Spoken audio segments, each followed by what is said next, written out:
Welcome to the 33rd episode of Effluvium. The time is now 4:03 p.m. Eastern Standard Time, April the 25th of 2023. For this installment, I have two splendid guest panelists, one of whom I see waving at me from backstage. Her name is Fliss. Fliss Sniffs stuff. You may know her from Instagram. And she is also part of the podcast Les Oderants, along with our other special guest, James Houdini, Sotd. He has been referred to as acerbic, yet fair. So you're in for a real treat. And then also we'll have Rachel, KNG, my dear friend and co-host for Effluvium. She will be joining us at approximately 4:30 p.m. Eastern Standard Time. We're going to be foregoing the three first impressions for this week so that we leave as much room as possible for some wonderful conversation in the next couple of hours. And I do see that our other special guest is waiting in the wings backstage, and we'll be bringing them in very shortly. So I just want to remind folks that if you would like to support this content, you may buy me a coffee or 1, 2, 3, 4, 5 or more, each are $5. Your support does help grow this channel, and that is at www.buymeacoffee.com/Joseph Cole P. You may also send in a super chat if you would like, no pressure, or a super sticker, preferably of something cheeky or amusing. Going to be checking the chat to see who has arrived. Dushan, good to see you. Hello, Philippe. Philippe's scent of the day was plum japonais, and he was reminded of femininity. Femininité du bois.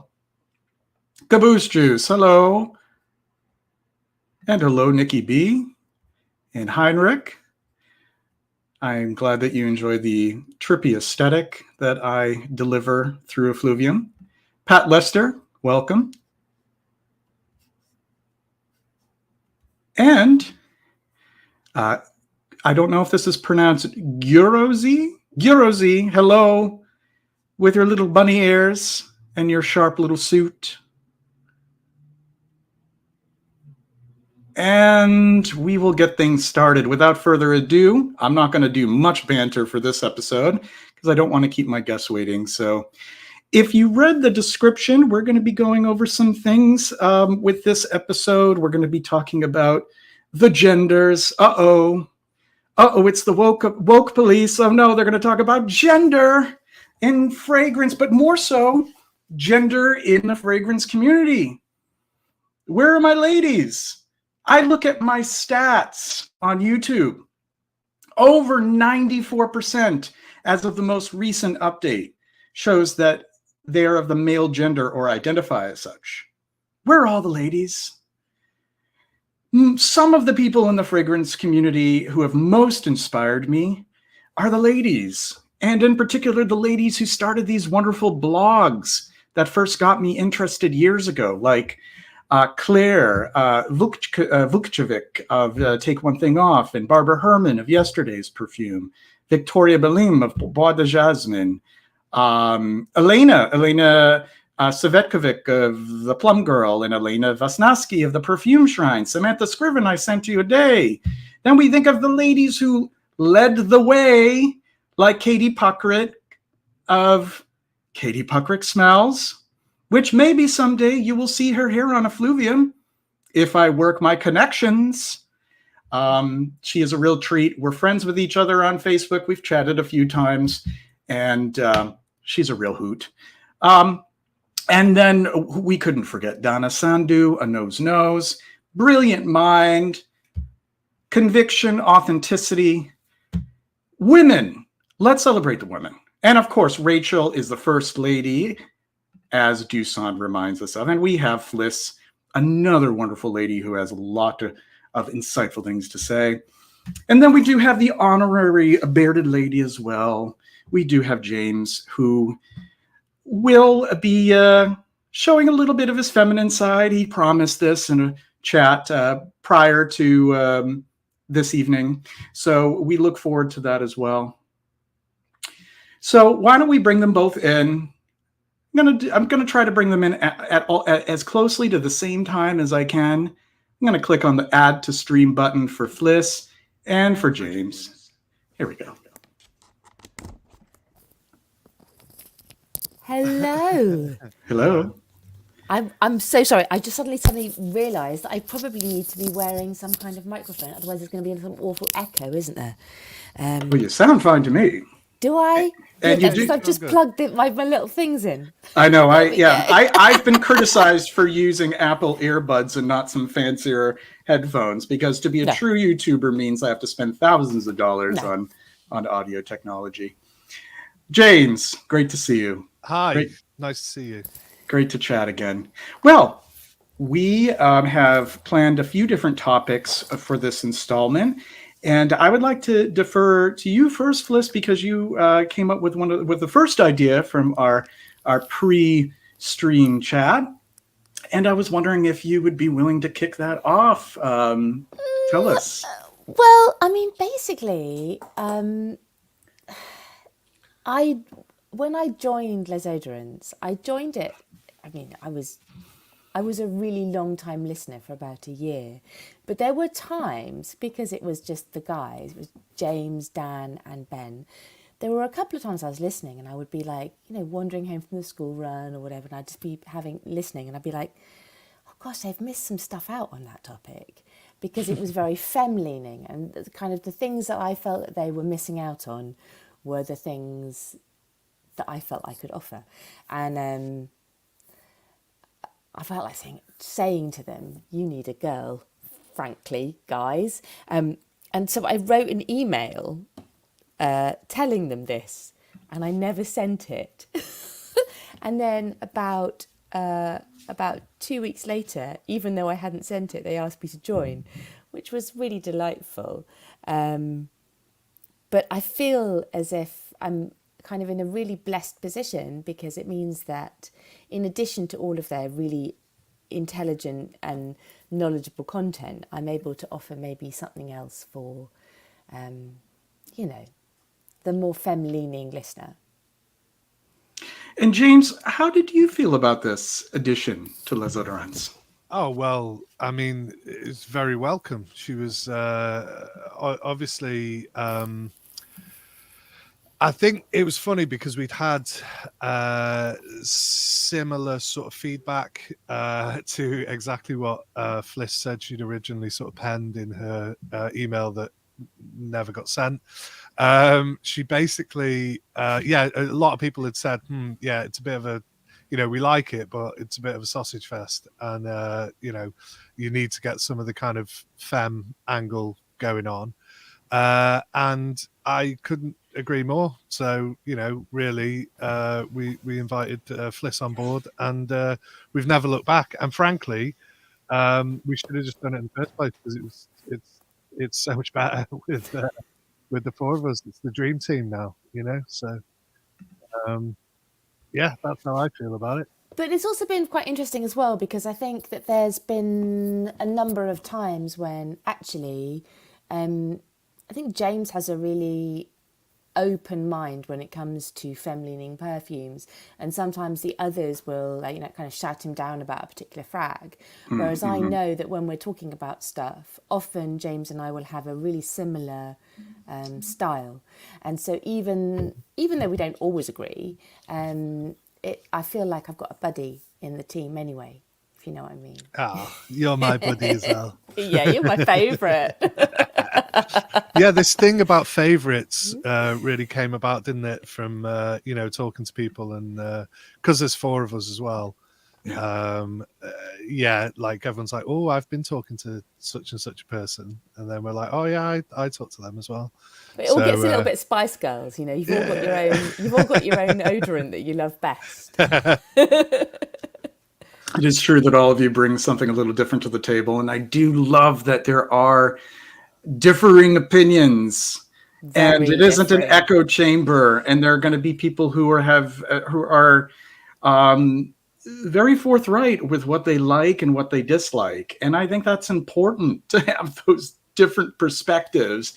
Because, I mean, I know for one, I can't love everything out there at all. There's certain things that do not please me, certain notes, certain fragrance families. I try to tolerate them and appreciate them in an objective sense, but I know what I love. Like what, JJ? What don't you like? Oh, you're putting the host on the spot? Good goodness gracious. Go. Come on. Well, I truth be told, oud is not my favorite note. It's not that I hate it. It's not that it's just I prefer, it's one of those notes where I prefer burning agarwood or enjoying attars, which I don't collect and I'm not crazy about, but I love whatever I have and whatever samples. But I just don't like the way it works in most perfumes. Very fastidious when it comes to oud. Yes, I have Fliss. a real problem in the same way. I think that I have two different issues. The first issue I have is that there's a lot of synthetic oud, which I think my nose is really sensitive to. And if I can smell that, I find it quite scratchy and it doesn't really, I'm not a big fan. And then if it's a natural oud, I'm just not crazy about that huge barnyard a lot of the time. And so, I mean, we did an episode about Strangelove, which is a really big oudy house.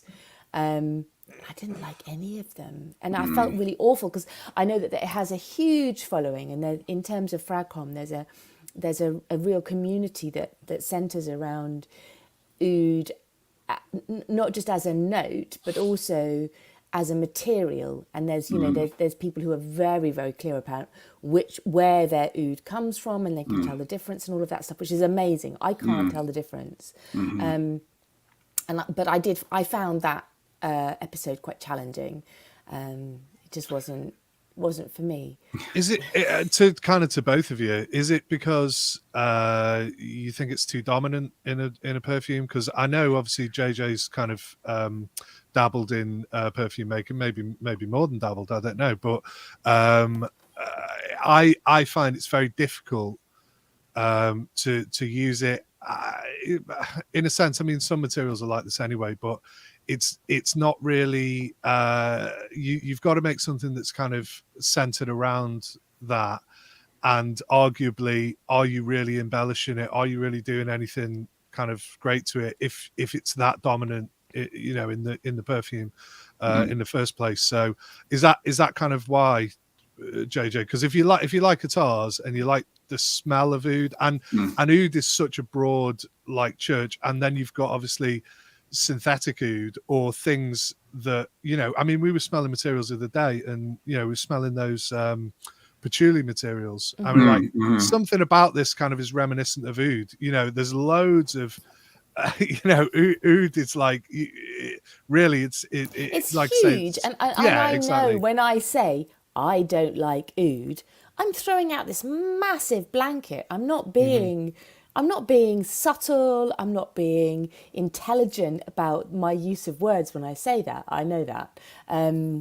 But I sort of know what you mean. I can completely, by the same rule, I can understand what you're saying, because it's a lot to kind of deal with. Right. And if you don't, it completely depends as well about, there's, I mean, like the Cartier line, the Oud and Santal, Oud Amber, Oud Rose, all of those, I think they're all fucking lovely. But I also know that it's possible they don't have very much to do with it. Yeah. Even at the price point, I don't think that there's very much to do with it. And that's a Mathilde Laurent, if I'm not mistaken. She's the house perfumer for those particular. And she's very talented, and I do enjoy what I have smelled at first. I mean, as far as oud, it really has to do with how it is presented. And I love animalic aspects to fragrance, but I don't. The toughest ouds, I would say, are, like you said, the barnyard ones that take it to a level where it's almost concerning.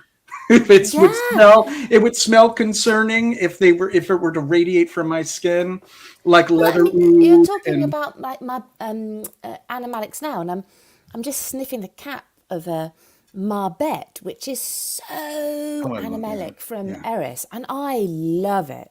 I just picked up a full bottle of that finally after nursing a sample for a long time, and I It's am smitten. it's phenomenal. I mean, I'm never going to get through the whole bottle because you just need one spray. Right. But in comparison, you know, I think it's really interesting in my own head how I can say I don't like oud, but then I can say, oh, this is swoony. You know, Yeah. where's the line? I'm not even sure myself where the line is. Yeah. So I don't know how I can't, I don't think I'm ever going to be able to articulate it in an intelligent way Yeah. when my own taste is so clearly just a bit wonky, quite frankly. Isn't everyone's, you know? Well, that's one of them. Yeah. Now, while I'm currently in the interviewed chair, the interviewed chair, interviewee, that one, I'm a bit persnickety when it comes to gourmands. Not that I don't like any. There are some gourmands that I actually quite enjoy, particularly if they move in the more almond, heliotrope, classical kind of vanilla. But I have a tougher time if I see a fragrance and it has a prominent caramel note, I run for the hills because I just know that I'm going to be disappointed at some point. It's just I can predict it now. I wonder if Fliss is going to mention the Adorum. Well, I was going to say the thing about gourmands for me is I don't really appreciate just smelling of cake. I don't find it very adult. And that's just me, you know. I know a lot of people smell it, you know, wear it, and it smells amazing on them. And I also find with a lot of gourmands, it can smell quite synthetic. I think it's quite hard to get a gourmand that smells really naturally of the food it's meant to smell of. And so stuff like a caramel note, getting that burnt sugary sweetness without it going to the point where it just feels like you're just hurling sugar in your face is really hard. It doesn't happen very often. And I think I'm really persnickety as well, if I'm honest. I like to think I've kind of, I don't know if it's even a phrase, but I call it a semi-gourmand. There's a lot of foodish or the quality of a food in a fragrance that's not a full-on gourmand, but is still has a mouth feel to the smell that I like. And stuff like the Adorum from the Les Nez recently has just a lovely caramel woody top note, and it's not huge, but it's just enough to make your mouth water a little bit. Right. I really love that kind of stuff. Yeah. I would have to agree with you with that semi-gourmand in also the sense of something that is quintessentially perfumistic and non-edible to kind of push it from it being completely edible smelling. Like something that a greenness, a bitterness, a floral, like the problem I have with some gourmands that claim to feature a prominent floral, like tuberose, which will be with this will make for a great segue coming up, like tuberose and narcissus, and then it's just far too sugared to the point where it's dampening the very beauty of what a floral is in a fragrance. So I like that contrast. But I think also as well, the way, even this, the way that we talk about gourmands as well, we always talk about them as something that smells of cake, whereas gourmand in the French just means to eat. Yeah. So there's plenty of things with a very, very fruity top note that we don't necessarily call Or savoury. Savoury. Savoury. Yeah. Oh, fun. Interesting enough. Body Paint by Wilhelm Perfumery has a really sharp, chilly top note and a lovely, like a lemony basil note as well. And it smells like, for me, an Asian chili. Like literally putting your nose into, a Thai chili. A Thai chili salad, actually. It's very green as well and crunchy. And to me, I think that's a gourmand because I think it smells like food. But a lot of other people maybe wouldn't, classically call it a gourmand. But for me, gourmand just means anything you want to eat. Heavy pear note, heavy apple note, heavy whatever you want to stuff in your face, to me. But we all just think of it as cake and That's vanilla. true. Yeah, And I think we're missing a trick. yeah. Yeah, I agree. And I love herbs, and then herbs are, in the least adjacent to cuisine. I love having herbal notes in a fragrance, and ones that are, they're so, you can almost taste them, like you say, like basil or oregano or mint, you name it. And I never really thought of it that way, that there's a potential for that to seem gourmand, and I think that we always associate it with something like a dessert. And there are explorations and things that would be more savory.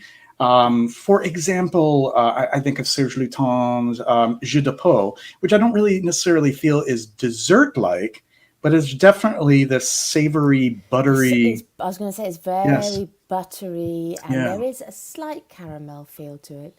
But also, I think like some figs and stuff. There's so many good figs out there. Yeah, and they're juicy and succulent. And... It's hard when you apply these sort of labels to the genres, isn't it? Because they all cross over and like fuck and have babies and whatever. Yeah. And there's lots of, like if you were to go, okay, let's strictly say that everything that you can eat is gourmand, then every fragrance would be gourmand, except for maybe, and this is maybe why.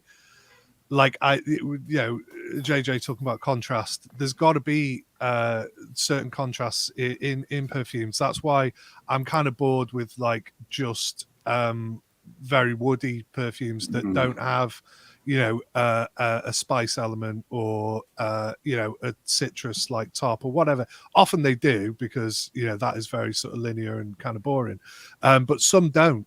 Some are very much like all woody notes, which might be very nice, but it's not a very dynamic perfume, is it? And I think that there's something different as well. I guess I need to sort of qualify myself about.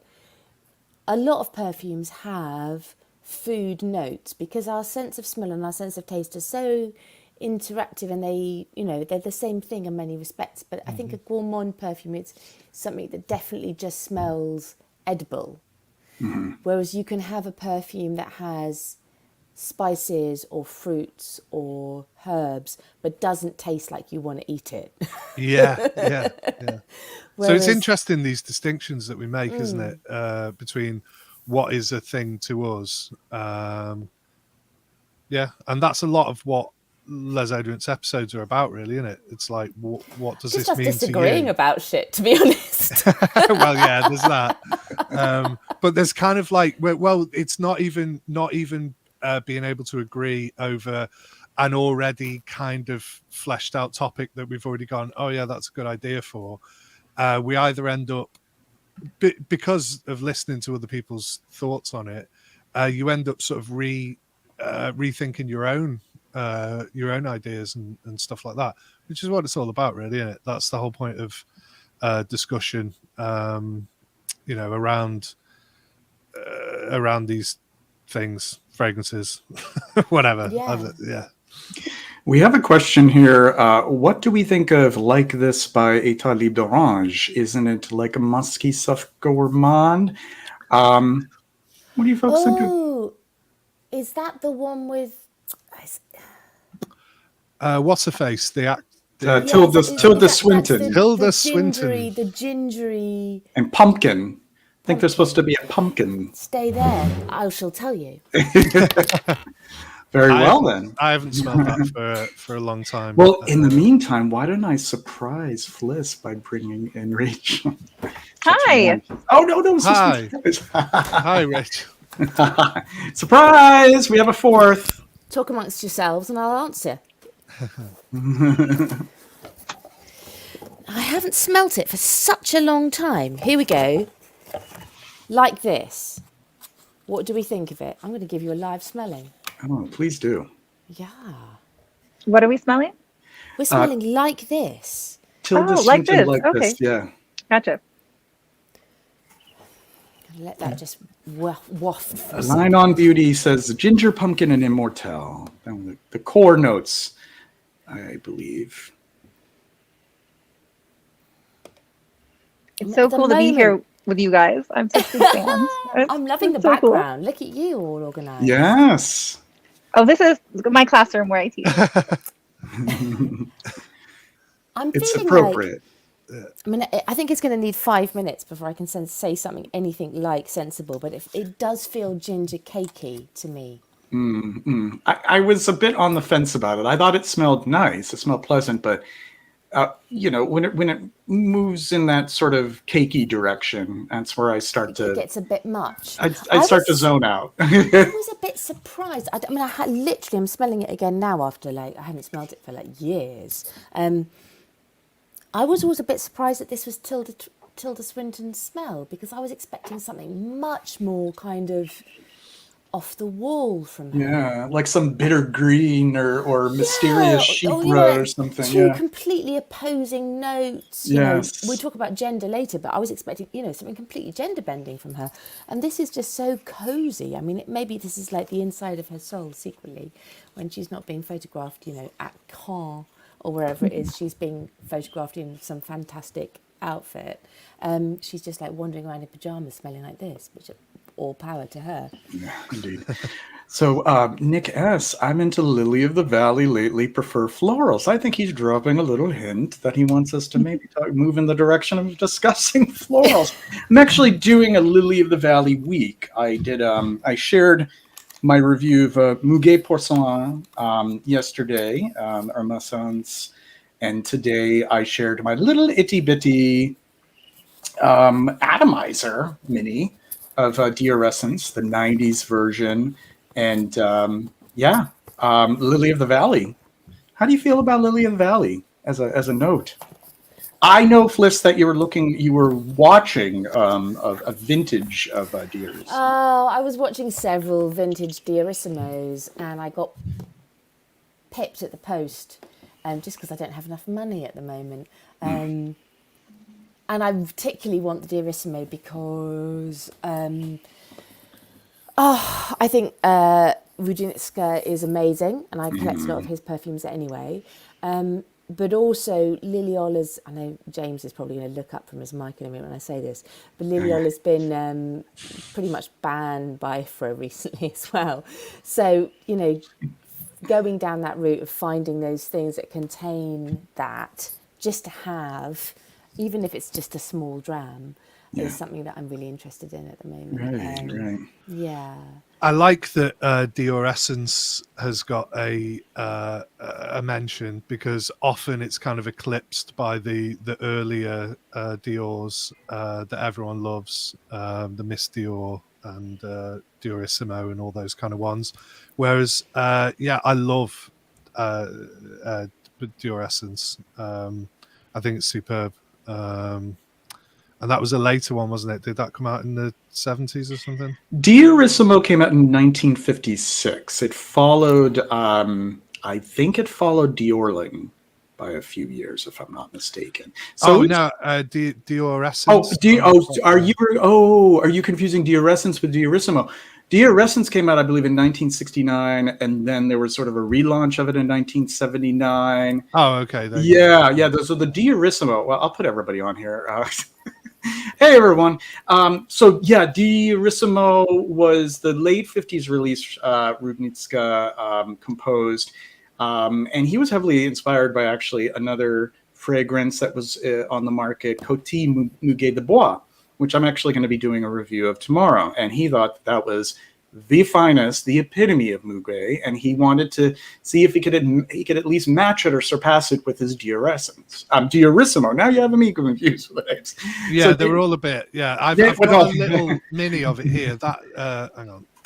Diorama, Diorling, Diorella, Dior. There's, Yeah. I mean, talk about Dior. That's really confusing. Oh, look at that as a little houndstooth. Little puppet one. Yes. And I think there's something really interesting as well about Muguet as well, because you can't actually extract the smell from the flowers. So it has to be completely synthetically constructed. Yeah. And I know that James will definitely have things to say about this or whatever, but the idea that something can smell so natural but then be completely synthetic is really interesting to me as well, because I think there's, you know, we talk about this on Les Oderants all the time, that kind of the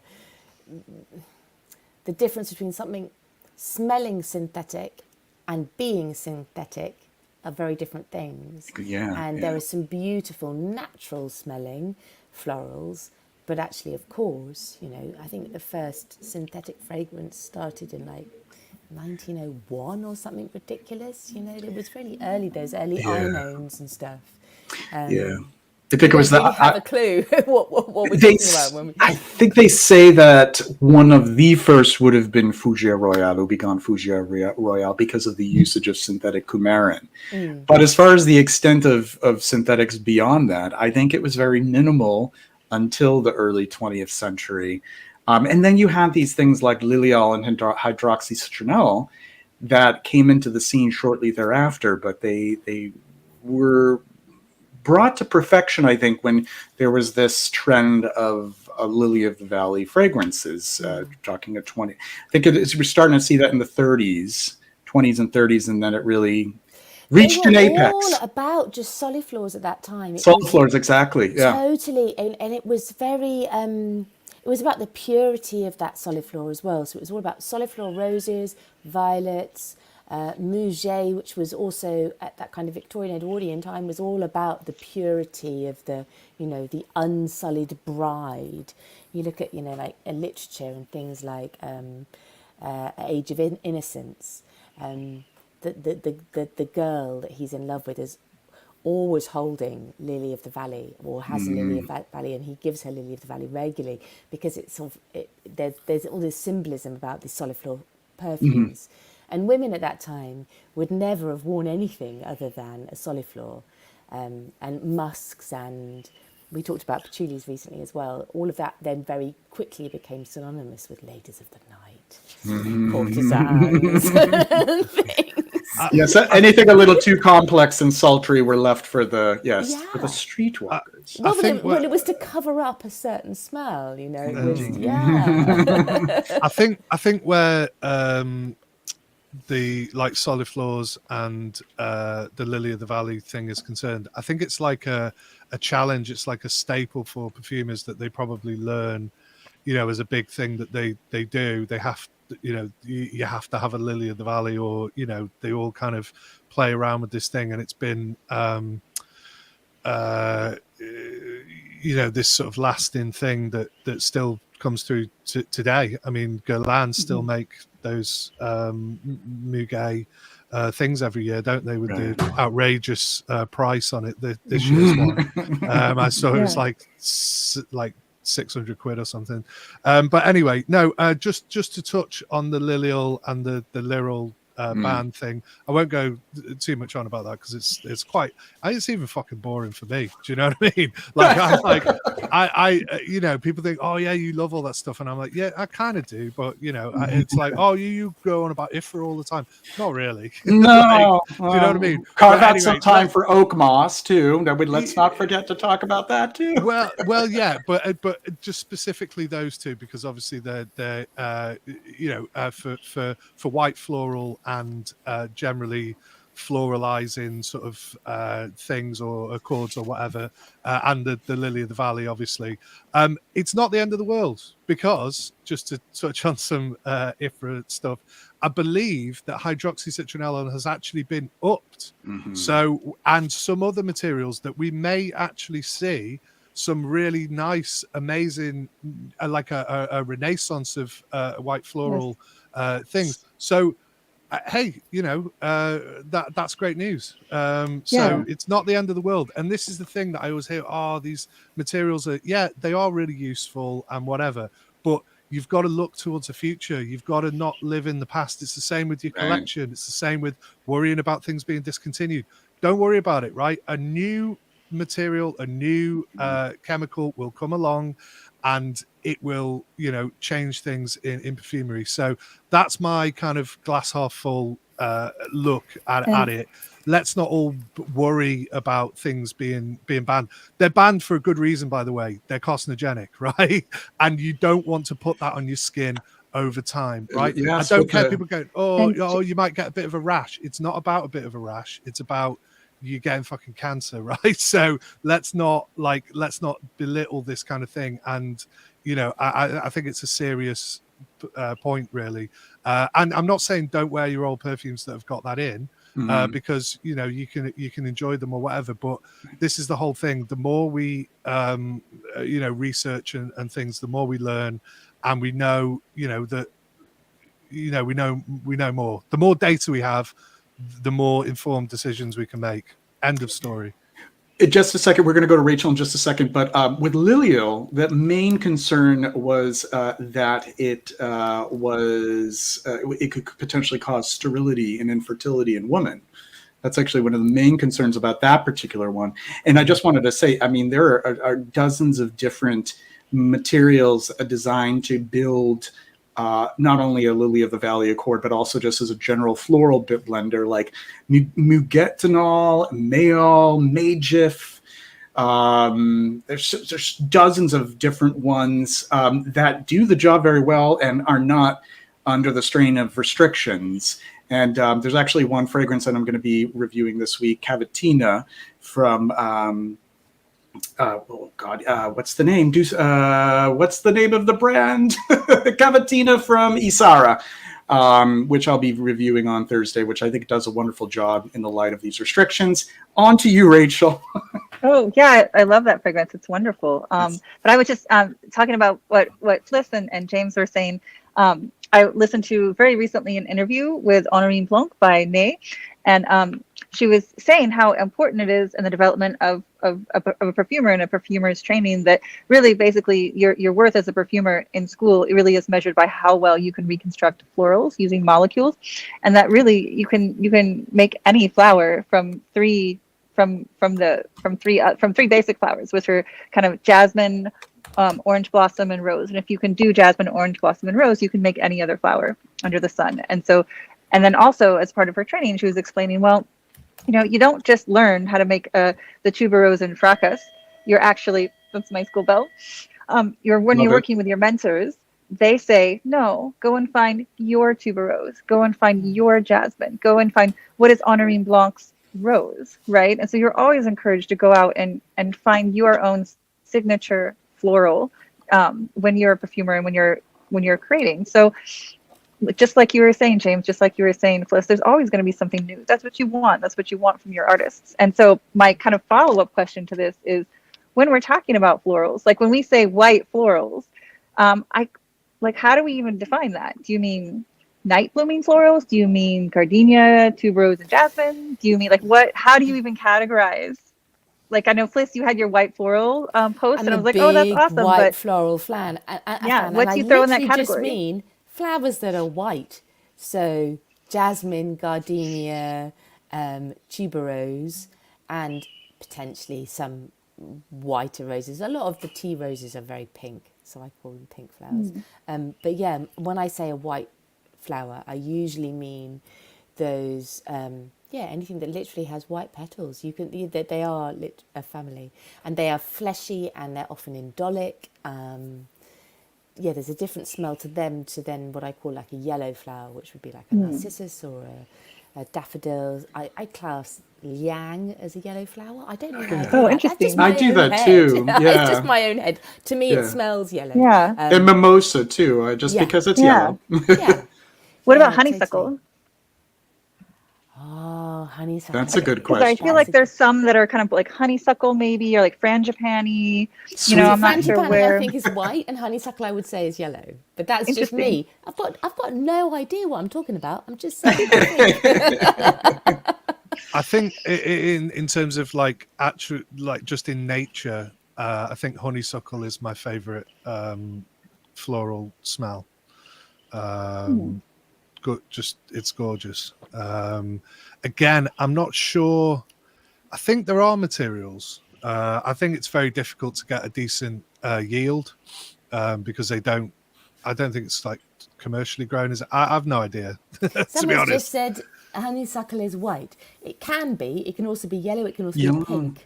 I think of the colors that it comes in too. It comes in lots of different colors. So when I said a color, I'm just thinking in terms of synesthetically, Yeah. how I categorize it as opposed to what I, biologically it I looks have like quite when a pinky, purpley sort of one in my garden. So yeah. Nice. it can be, different colors. But it's that I look forward to that time of year when when I'm out walking. I literally walk past it and it's like, Beautiful. it's just stunning. And I've got And it's so hard to get a good honeysuckle perfume. I think the best honeysuckle Yeah. perfume is, I'm going to say it because everyone knows I'm going to say it because it's boring, but I'm going to say it anyway. Annick Goutal's Chèvre Feuille. Yeah. But it lasts about 20 minutes. Mm-hmm. But for those 20 minutes, it's bliss. There are some fragrances like that where it's like, it's just worth it for the 20 Just minutes because it's utter just bliss for 20 rapturous. minutes. And then it just goes. But yeah. I just wanted to give a shout out to We Are Sentient for helping me out with my little my brain block, if as it were. It's the House's Dusita, Cavatina from the House of Dusita. I mentioned Isara, which is a fragrance from the house, and then I was thinking Pisara, the owner and perfumer. Thank you very much, We Are Sentient, for that. Now that we're on the discussion of fragrances, here's another opportunity for a segue. We're thinking of a note like Lily of the Valley or other white florals. How do we feel about the gender that is associated with them? Especially Lily of the Valley, which I found a lot of men scoff at the idea of wearing a Lily of the Valley forward fragrance. James, I'll start with you as the other gentleman on the panel. What are your thoughts on that? I would like say I can't say I've always worn that. I'm not like, oh yeah, I've always worn them, because my kind of inroads into perfume have been through masculine marketed perfumes. Having said that, I've always like worn stuff that my mom wore, like Coty, Emerald and stuff like that, which is not really a is more of a kind of rich, like resinous sort of thing. So I think I don't even know like where to start with this. I love florals, and I love the sort of I think it does. It's not even about being brave, right? But it's that thing of like, I love the idea of just a man wearing floral like perfumes and not giving a shit about any kind of connotation. I don't even know. Do you know what I mean? I don't even know what I don't necessarily care what people are thinking. And I think it's refreshing. I think more men should perhaps wear them if they feel encumbered, or they don't want to, or whatever, for whatever reason. But yeah, I don't even, there's things that I will smell and go, no, that's too feminine for me, right? But I don't think that's a negative like thing. It's just like, I maybe have an association with it being too feminine. But by the same rule, I've got Miss Dior here, which I don't think is particularly feminine anyway. I've got the Dior Essence, which I've got to get this. I've got to get a full-size bottle of this. Wonderful. I just adore it. It's amazing. And yeah, so my take on it is just like it's that whole thing of like, wear whatever you want. But I think as well though, James, I mean, when we on Les Oderants, I'm always really impressed by, I don't want to say bravery because that's naff, but you genuinely don't give a shit and you just wear what you like. But I think I also get the impression that you wear it because it's mood enhancing for you and it transports you to a place. If there's a floral that moves you, you're going to wear it whether you think it's masculine or feminine, just because of how it feels to you.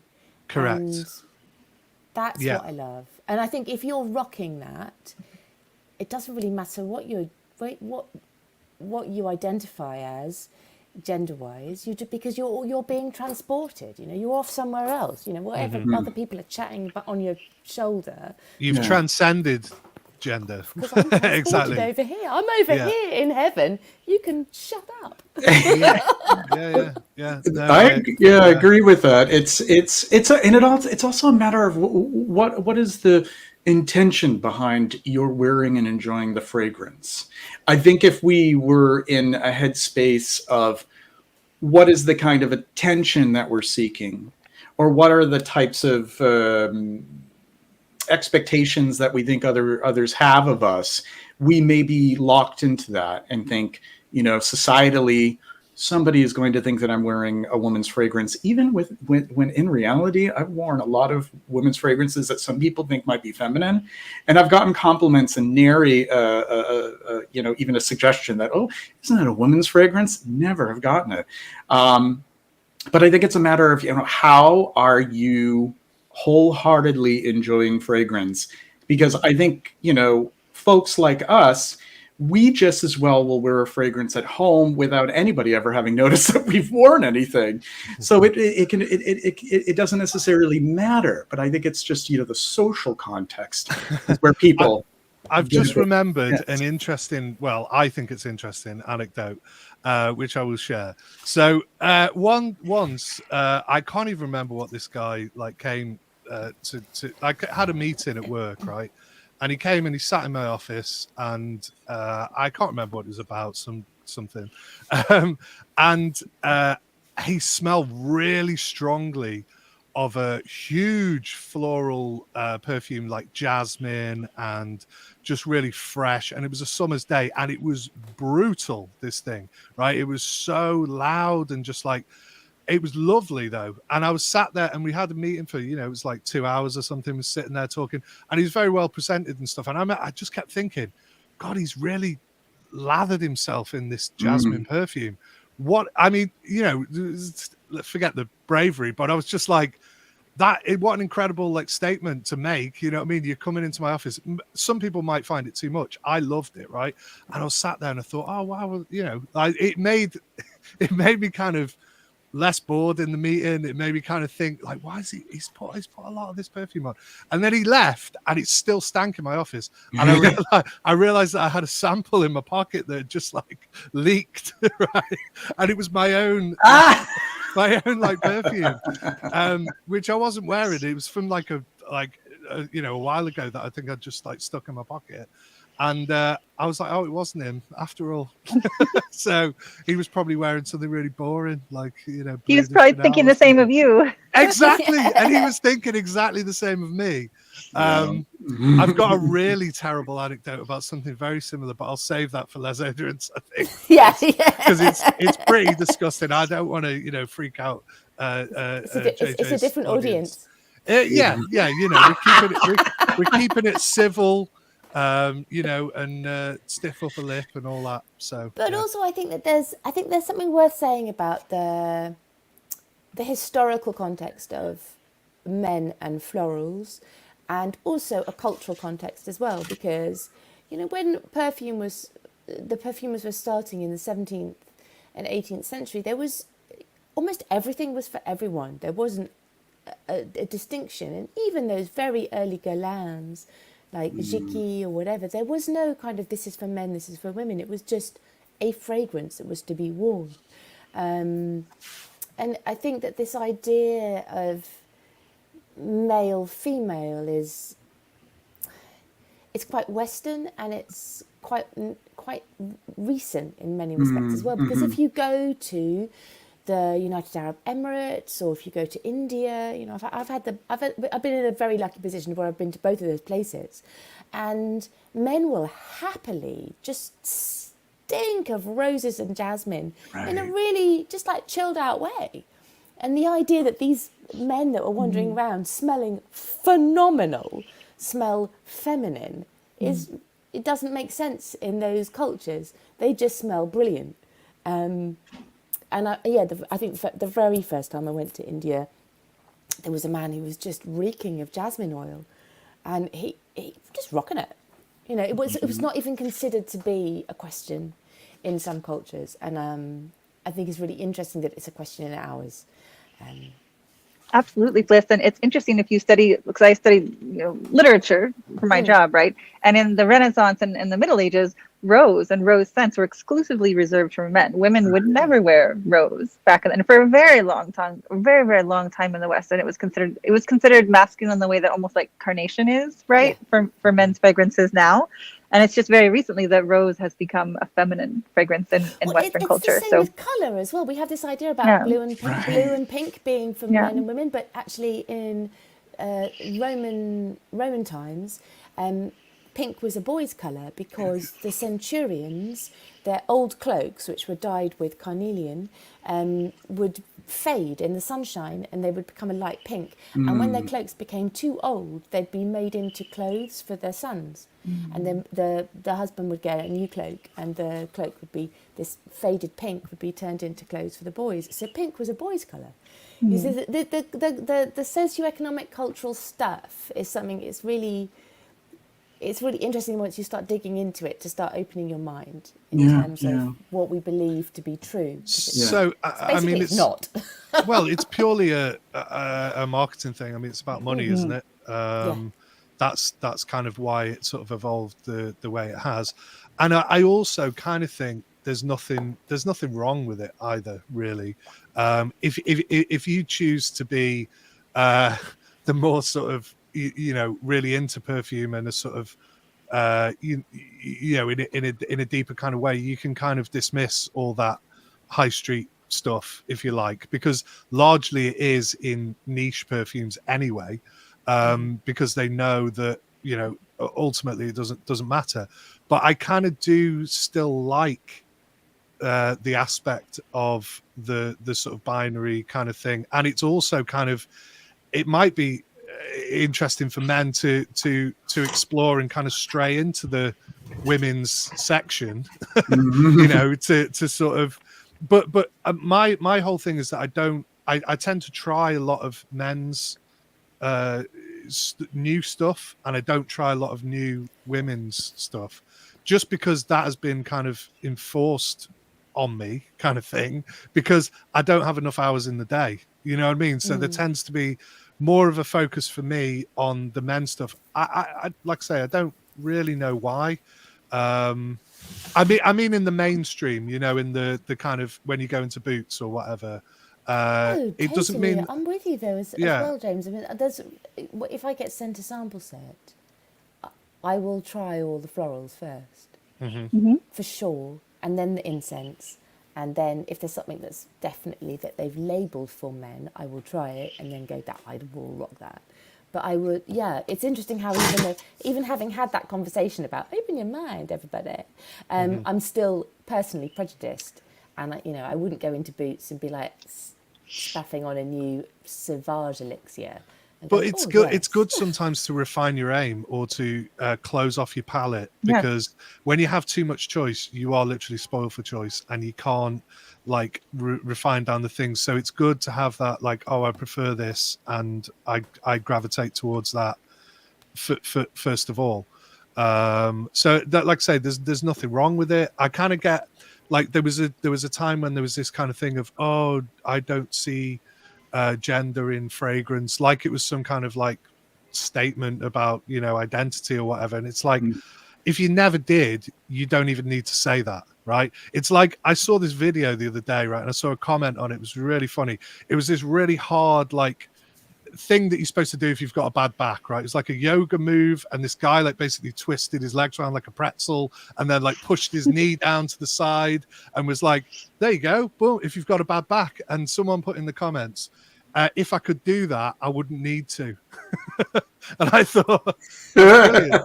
Do you know what I mean? Because it's most people are not that flexible, and it ain't going to help you with your bad back.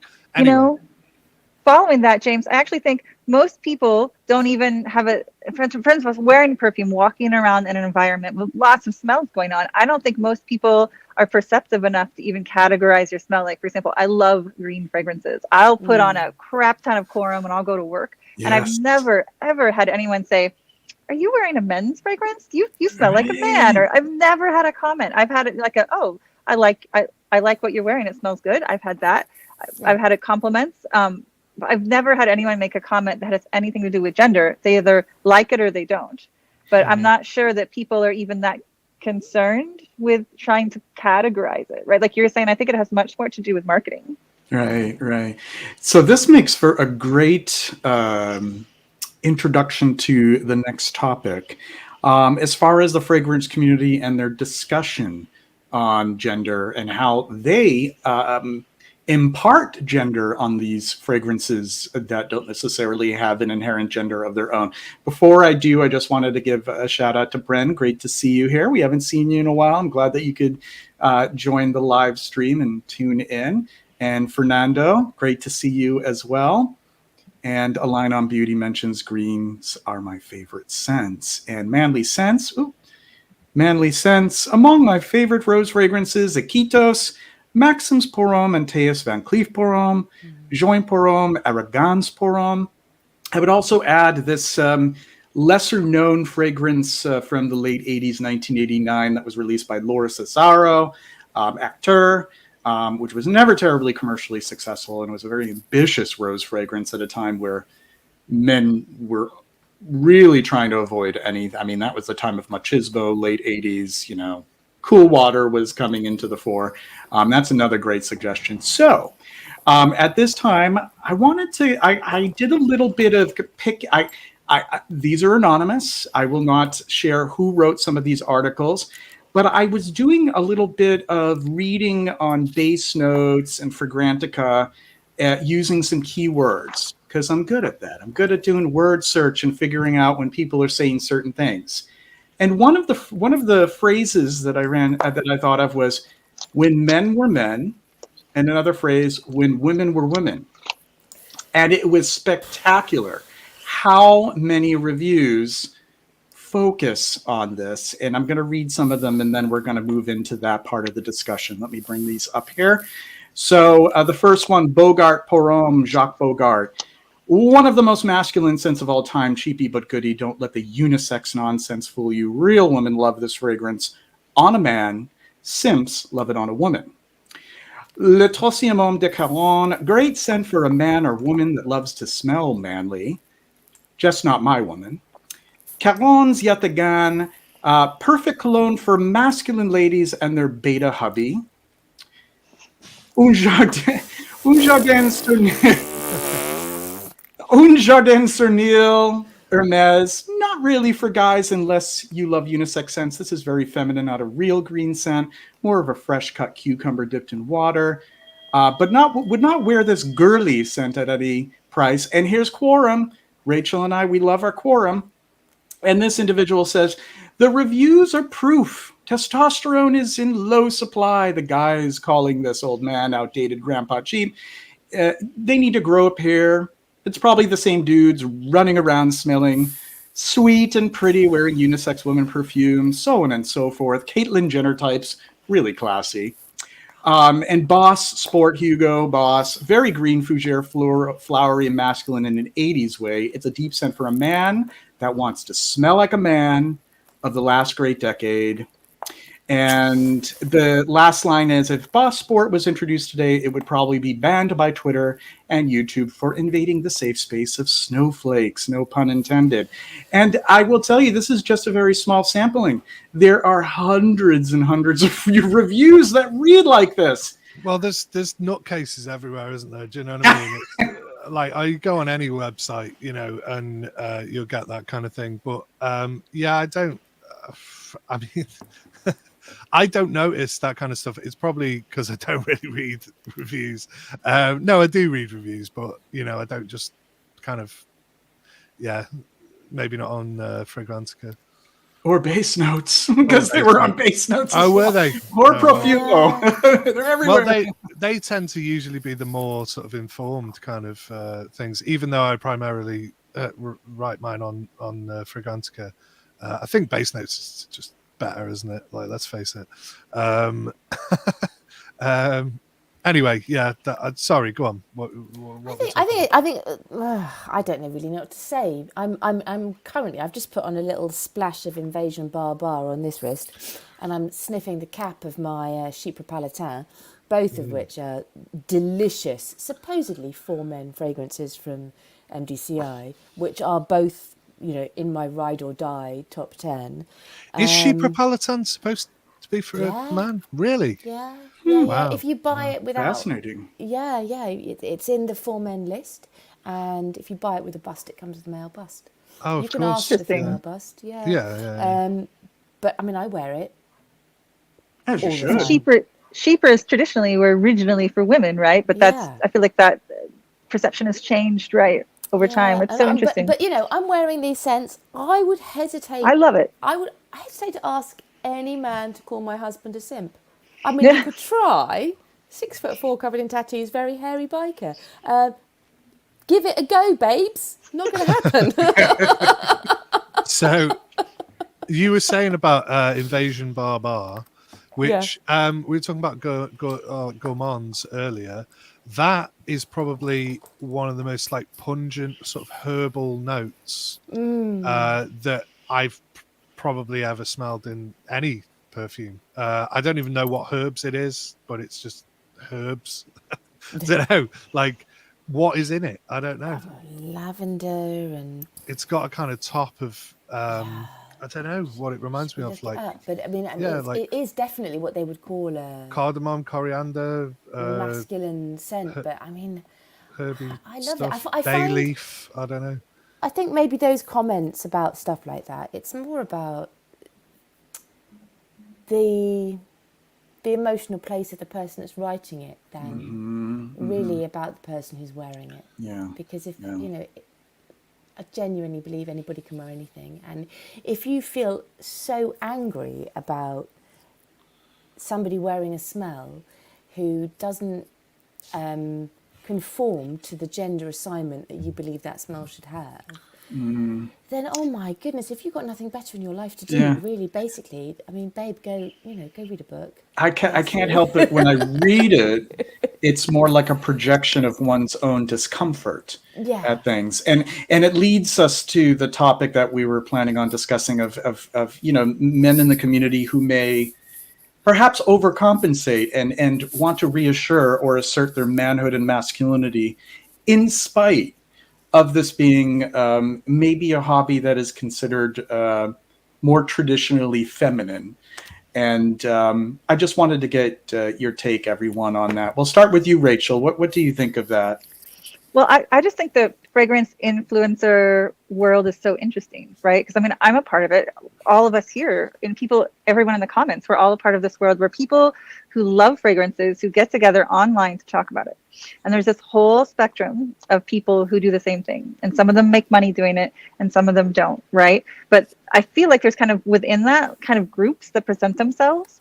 And I feel like there's gender involved in that. And I feel like JJ, you were saying earlier to us that a lot of your viewership is masculine, right? And I feel like in the fragrance community, a lot of the more fact focused, I don't want to say intellectual, but more the discussion focused fragrance community for some reason tends to be dominated by masculine fragrances. And then there are a lot of female fragrance reviewers out there that for whatever reason, they are really focused on maybe the more beauty aspects of the world where like, look at me, I'm young and pretty. I'm not wearing a lot. I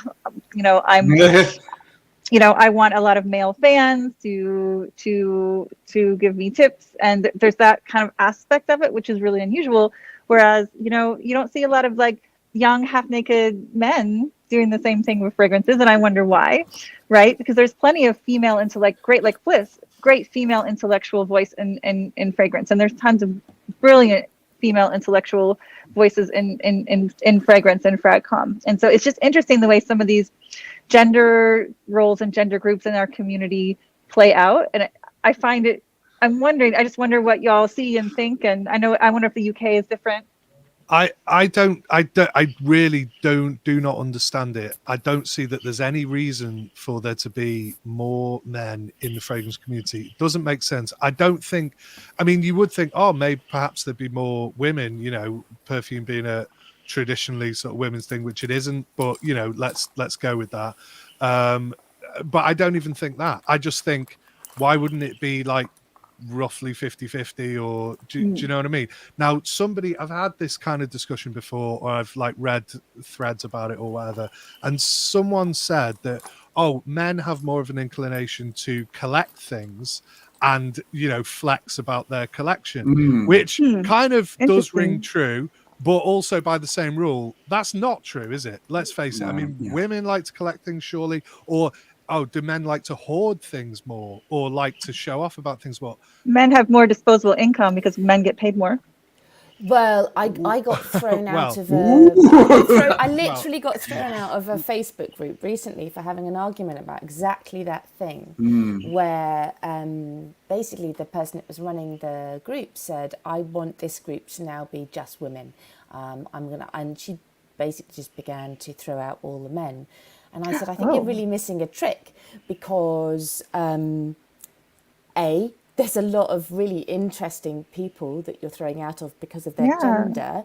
I regularly do swaps with a lot of the people you've just thrown out. Things like Vintage Masuko, somebody just recently sold me. Shalimar, somebody had just sent me a vintage decant of. And I was like, just because they're men doesn't mean they don't have the same. And she was like, well, they all have this, they all earn too much and they have a disposable income that we don't. And I said, hang on. I'm the sole breadwinner for a family of 4. Are you going to throw me out because of my income, or do I get to stay in because I'm a little lady? And it became a really complicated political discussion about what it was to have a group, and then to decide that group, that fragrance group, should just be men or women.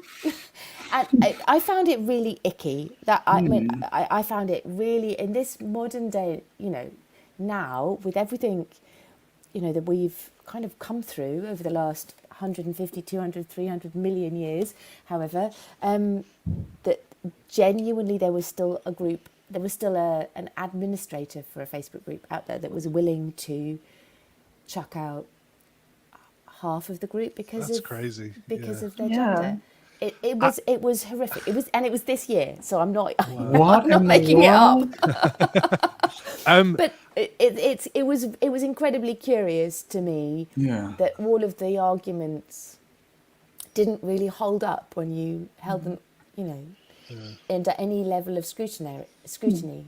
And you know, one of my favourite swap buddies at the moment, and the person who I'm doing my most tuberose swaps with, is a guy, and he rocks them all the time. You know, and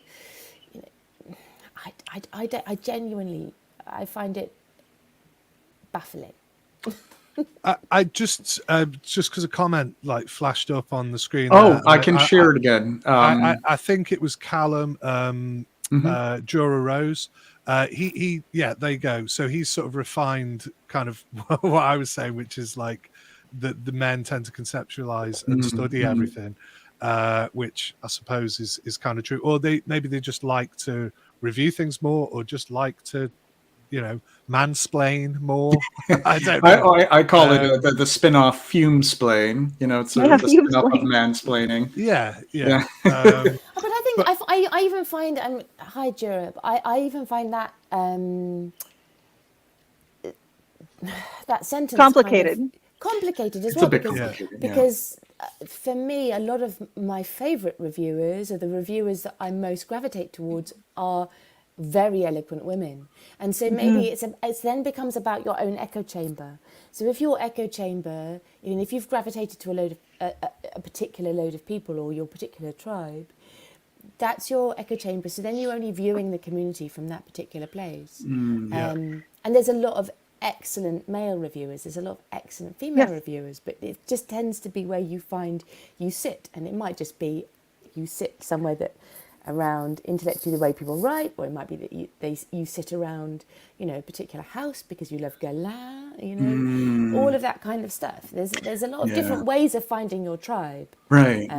You make a very good point. Once you've found it, you've got a little echo chamber of what you believe the community to be, and it's not that, because the community is huge. Absolutely. So I wouldn't say every man is super conceptual about it. I mean, like, I look at Jeremy Fragrance and I don't think, oh, that's a very conceptual way of dealing with perfume. Definitely. You know, Right. And I definitely find, people of both genders dealing with perfume in a very intellectual, conceptual way. And I don't think that's what you were saying at all, James or Jura.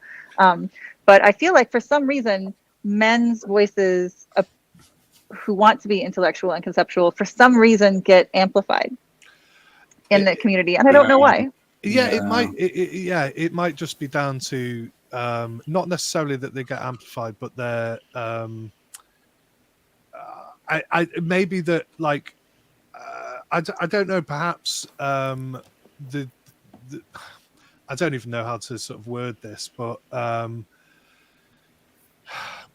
perhaps women sort of volunteer not to put themselves forward as much just because there's sometimes no cause to. I think maybe the habit, the hobby, whatever you want to call it, might be slightly more personal to a woman rather than men who want to kind of share it with other. I don't know. Like I say, it's very difficult to understand because we all know men and women are not any one thing, and why we're even trying to put this on this. But there is this overwhelming, and it's not just JJ's channel. Other people might say, oh well, mine's about 50-50 or whatever. I'm always surprised how many, because saying about writers and reviewers and commenters that we respect, most of mine are women.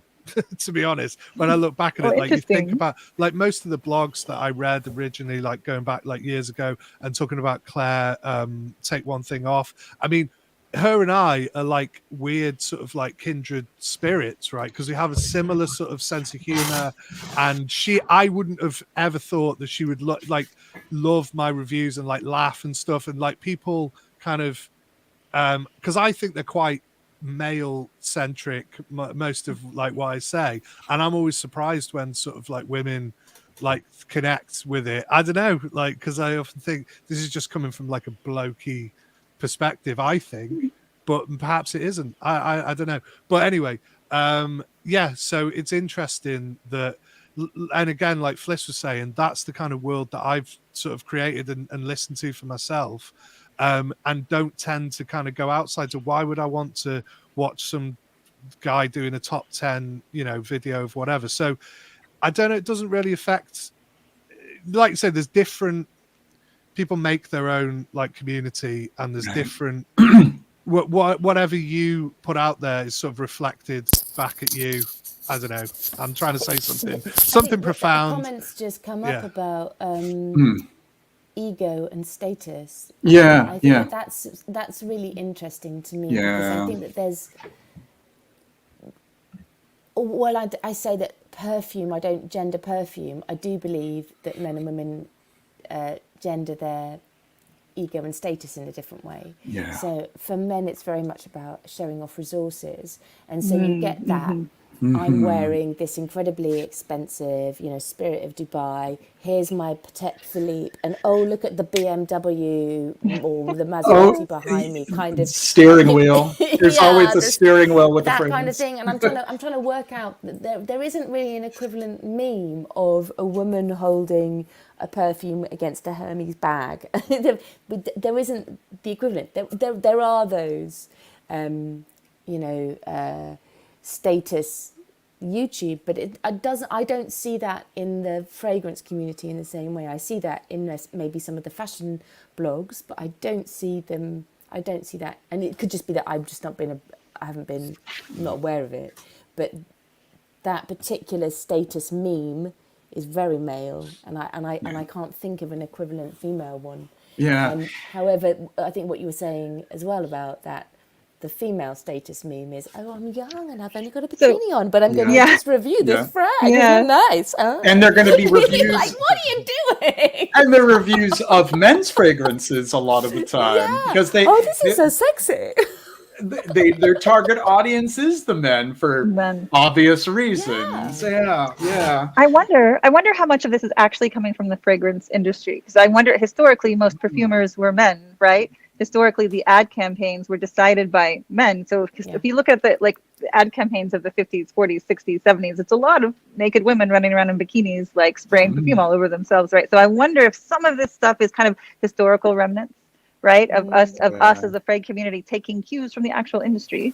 And hopefully it's changing. I mean, because I know there's more female perfumers now in the industry. I don't think it's quite 50-50 yet, but you know, are we taking cues unconsciously from the history of the industry and the industry itself? I don't know. I think, of course, we are. I think that I mean, you know, if just even just that, I mean, I don't want to be getting too intellectual, but even just think about the hermeneutics of where you are socioeconomically. Of course, you take cues of everything that you're seeing, and it's really hard to step outside that echo chamber that you have. You have to really work at it, and even when you do that, you still got all of those prejudices of, you know, where you come from that are hitting you in the face, and it's impossible to, you know, walk down the street even without seeing a perfume advert or open a magazine or whatever. You know, at Christmas time, it's horrific. There's all these men with all their sweaty opening doors of cars, and all these women floating about in their dresses and being kooky, and the kooky girl. You know, that's interesting, right? Because this is maybe slightly off topic, but you did bring up like adverts there. So I think I reposted it. I don't know if you tried to look at it, JJ. I think he was like private or something, but Carter Weeks Maddox, who is a American perfumer, indie perfumer, he put up a story the other week, which was hilarious, and it was just basically all the most kind of really like supposed to be butch, kind of overly masculine perfumes that you would think like Koros and YSL, the Oud one, M7 and all that. And he was like, and gay, and he was like, this one's gay, Antaeus. This one, Antaeus is gay, and Jewel. this one's super gay. Yeah, exactly. If you go into, you know, there's these periodicals and magazines that gay men would read in the late 70s and 80s, and there are so many mentions of these fragrances like Antaeus and Kouros and Jewel, all these hyper masculine fragrances, because at the time the real trend was hyper masculinity, and that was just sort of the icing or the gloss to kind of add to that, these very, you know, hairy chested kind of fragrances. I remember looking for one of them, an After Dark issue. The name of the magazine's After Dark, and in the magazine it mentions Ted Lapidus Pour Homme, not Lapidus Pour Homme from the late 80s, Ted Lapidus Pour Homme, the 70s version, and how it was very popular in I think it was the Palladium or something, like one of these like clubs that you know, played the high energy and the electro disco in 1980. And yeah, these fragrances are gay icons, and I love to say it time and again, just to remind a lot of the men who are so possessive of these fragrances as the epitome of when men were men and women were women. Yes, men were men with men. I was about to say something very similar, actually. So it's a very rose-colored glasses view, much like a lot of other ways that we see history and social changes. Everything's in flux, and looking at it in a temporal sense. It's funny how the ideas of fragrances that epitomize masculinity were most favored by men who really appreciated masculinity amongst each other. And but by the same token, I would read so many stories of men who were gay men who had, you know, very were struggling to be closeted, who would still want to wear fragrances that were marketed to women, and they would hope that they wouldn't be clocked because of that. But they loved the fragrances so much, and there's stories of that as well. Very fascinating stuff. By the same rule, like one of my like best friends' mom used to talk about like how she used to go out in the 70s and you know, go to all the like, not the bad kind of skinheads, like the sort of, you know, like ska kind of things, and like punk and all that kind of stuff, and how she like one of them was going on about putting like motor motorcycle like grease in her hair, and like she had like a shaved head or like a mohawk at some point, and she used to wear Brute, and she was like, oh yeah, I always used to wear Brute. Love it. And I mean, like, just the image of that, like my mate's mum with a skinhead wearing Brute, I was just like, that's like amazing, you know. I think we got our comment of the episode. Here we go. You could only wear Antaeus with a rare hole cut in your leather pants. Wow. Well put. Congratulations. I love that. And I know, Fliss, you're talking about hermeneutics of all this, and it really, I mean, that's how advertising works, right? It convinces you that you have a hole or a lack in your life that wasn't there before. It convinces you to have this kind of anxiety that, oh, am I man enough? Am I woman enough? Am I the right kind of person in whatever way, right? And so you have that versus the way actual real people who just experience things the way they experience things, right? And how they can turn it and bend it or use it to their pleasure in their way, however they want, right? And these kind of two juxtapositioning of experiences, right? Or, you know, and multiplicities of this happening, right? Those cracks and fissions and these power dynamics that are always shifting. And it's just, I don't know, it's a kind of a fascinating landscape.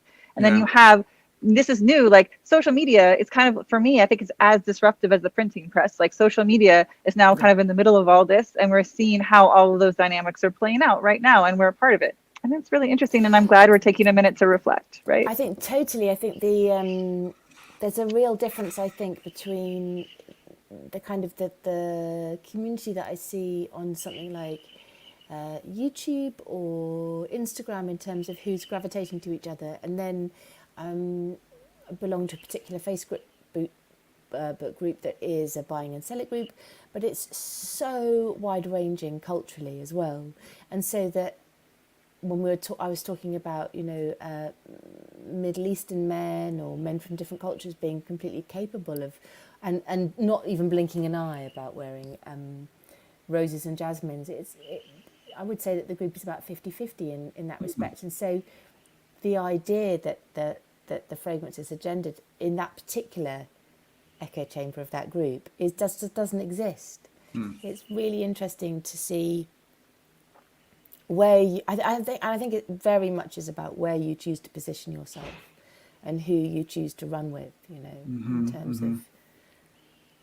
Well, it does speak to the various I mean, we look at if we were to look at Fragcomm, fragrance community as a culture, you have these subcultures. Yeah, totally. And there are going to be these, you know, you have that results-driven subculture, which is honestly that exactly, which is very much male-dominated. See, that's the approach where they handle the hobby much like they would handle like a you know, a classic high-performing car. Exactly, that's what I was going to say. How does it perform? You know, what is its longevity? You know, is it going to get those results? Is it going to get the comments and attention? And that is a subculture. And then you have a subculture of people who fawn over the vintages and how they are supposedly inherently better. And I know I'm guilty of it too. I am. And then you have those who, you know, they're just more the sensible, so to speak, quotation marks, where it's just case by case basis. I like it, I don't like it. I like it, I don't like it. And I'm just going to talk about the things that I like or I don't like, where it's not necessarily, they're not necessarily pigeonholing themselves into one place or another. But it's that's fascinating too. You know, it's like there's no one size fits all. So when people make these general comments about the fragrance community, and I hear this a lot, especially, you know, with both of you, Fliss and James, you don't have a YouTube channel. It seems like in the world of YouTube, it ends up being so insular after a while, especially if they don't have an Instagram profile. Yeah. And they'll say things like, nobody's talking about this one. But then in Instagram, there's a lot of chatter about the fragrance. It's just they're not part of that particular subculture. And then we have the blogs and we have the websites and podcasts. Exactly. That's very interesting as well. Yeah. Well, we do have a YouTube channel, just to plug that there. If you, for whatever reason, can't get the podcast in normal the normal way you would from Spotify or Apple or wherever else it's on. There is a YouTube channel which we do semi-regularly update with episodes. Yeah, I've got a YouTube channel. It's bloody horrific. I don't suggest anybody subscribes because it's awful. My video production is terrible. I just womble on about nothing. All the interesting things happen in Les Oderants. Well, I waited until you suggested sharing it. I didn't want to share it without your permission. But I would love to see it too. I do really interesting things like release 15-minute videos about my spreadsheet. That's awesome. Riveting. 15 minutes? 15 minutes is a drop in the bucket compared to some videos. I would love sitting through that. I know. I love a spreadsheet. I have a Me too. fragrance spreadsheet too. I'm there. I have tons of spreadsheets. I have a collection spreadsheet. I have a want spreadsheet. I have a spreadsheet. I can sort the spreadsheet based on genres of scent, the year that they came out. I'm an ace at the Excel, so I love doing all the sorting and everything. They've released. I can by perfumer, by house, by whether it's a vintage or not, by notes, by my own. It's terrible. It's a horrific spreadsheet. I love it. We're going to direct the attention just a little bit to the chat just to see what folks are chatting about here. Fosco mentions a McLeaf advertisement. I think this one was actually from the 60s. I recall seeing this one. And I think actually Barbara Herman has an image of this in Sentence Subversion. McLeaf apologizes for unliberating the liberated woman. That has aged very poorly. Mr. Clean, hello. In 1985, my super cool female friend wore Drakkar Noir regularly, especially with her leather biker jacket. It was hot as hell. And Miguel, I used to go to a gay club in Madrid full of mostly mature men wearing old-fashioned stuff like Esencia de Loewe, Quorum, Aqua Brava, and all these Spanish macho fragrances. Hello It there. smells amazing. I know the whole melange of all of those Spanish rugged fragrances. Hey Gerard, good to see you. Thanks for tuning in. Anton Constantinou, Fragcomm subcultures create an environment not too dissimilar to the 1970s film warriors. Fragcomm come out and play. And Filippo Morelli, good to see you. Essentia is amazing. My alternative to Polo Green Cosmere Edition. And Fosco has subbed to you, Fliss. You got a new subscription. You watched that. I'll just say that fantastic long discussion get about another one. my Excel spreadsheet. You'll love it. You're going to get a huge uptick in the subscriptions because of this. saying about the Excel, I write everything in like jotters for doing my I haven't done it for ages, but making perfumes. A lot of people are like, oh yeah, I just pop my formulas in a spreadsheet and it works out all the percentages for me. No, I write it all in pencil. Love in it. a book.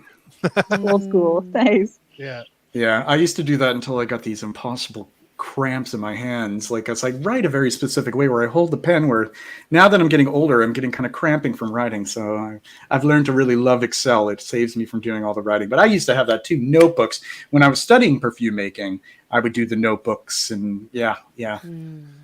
May I ask our guest, if you don't mind, Of JJ, real course. quick? Absolutely. I want to know from James, how do you plan out your full 14? How do you decide what you're going to wear over the 2 weeks? And from Fliss, how do you make your daily choices from fragrance? Do you go by weather? Do you go by feeling, by outfit? Like, I'm just curious how you guys pick your scents to wear every day. Well, thank you, Rachel. There is no system to it whatsoever. I just go and sometimes I forget. And then I have samples stashed at work in a drawer, and then I end up just wearing stuff that's lying around, or people send me stuff. Obviously, now that we're doing this, we have things, and the only thing I'm conscious not to do is wear certain things that I know we're going to talk about on the podcast. So sometimes when I get sent stuff that I know we're going to talk about, unfortunately I can't wear it in my full 14 because I don't want to impinge on anybody else's kind of talking about it, or I know that we're going to. So it kind of some things that I want to wear, perhaps that I might wear the following week after we've fully talked about it. But other than that, no, it's either samples that I've dug out from years ago, It's a complete scattergun approach. And I don't even do it seasonally. I just wear whatever. So it may be Nice. not like the best answer, but that's what I do. Like, for example, the other day I think we did that patchouli episode, that, and then on the Monday I thought to myself, what can I wear that's really off the wall? And I thought, I didn't even realize, well, I knew I had it, but I was digging around, and I wore a Dior Poison. Speaking of men wearing, women's perfumes, That's awesome. Mm. what do we think about Poison? Just quickly, do we all like Poison? Yes. Love it. It was a vintage mini again, so Excellent. I'm and not it was allowed to wear it. stunning. Why Ah, not? I knew Fliss would have a story about this one. Go All on, right, Oh, Fliss. tell my us about husband, his mum used to wear it all the time, and I think she was quite heavy-handed. Oh, okay. And so That makes sense. he's just like, no, you can't. It does Yeah. remind me of women in the 80s. Like that. Speaking of gendering things, that's just purely what it reminds me of. It's sort of 80s, 90s, but I think that's brilliant.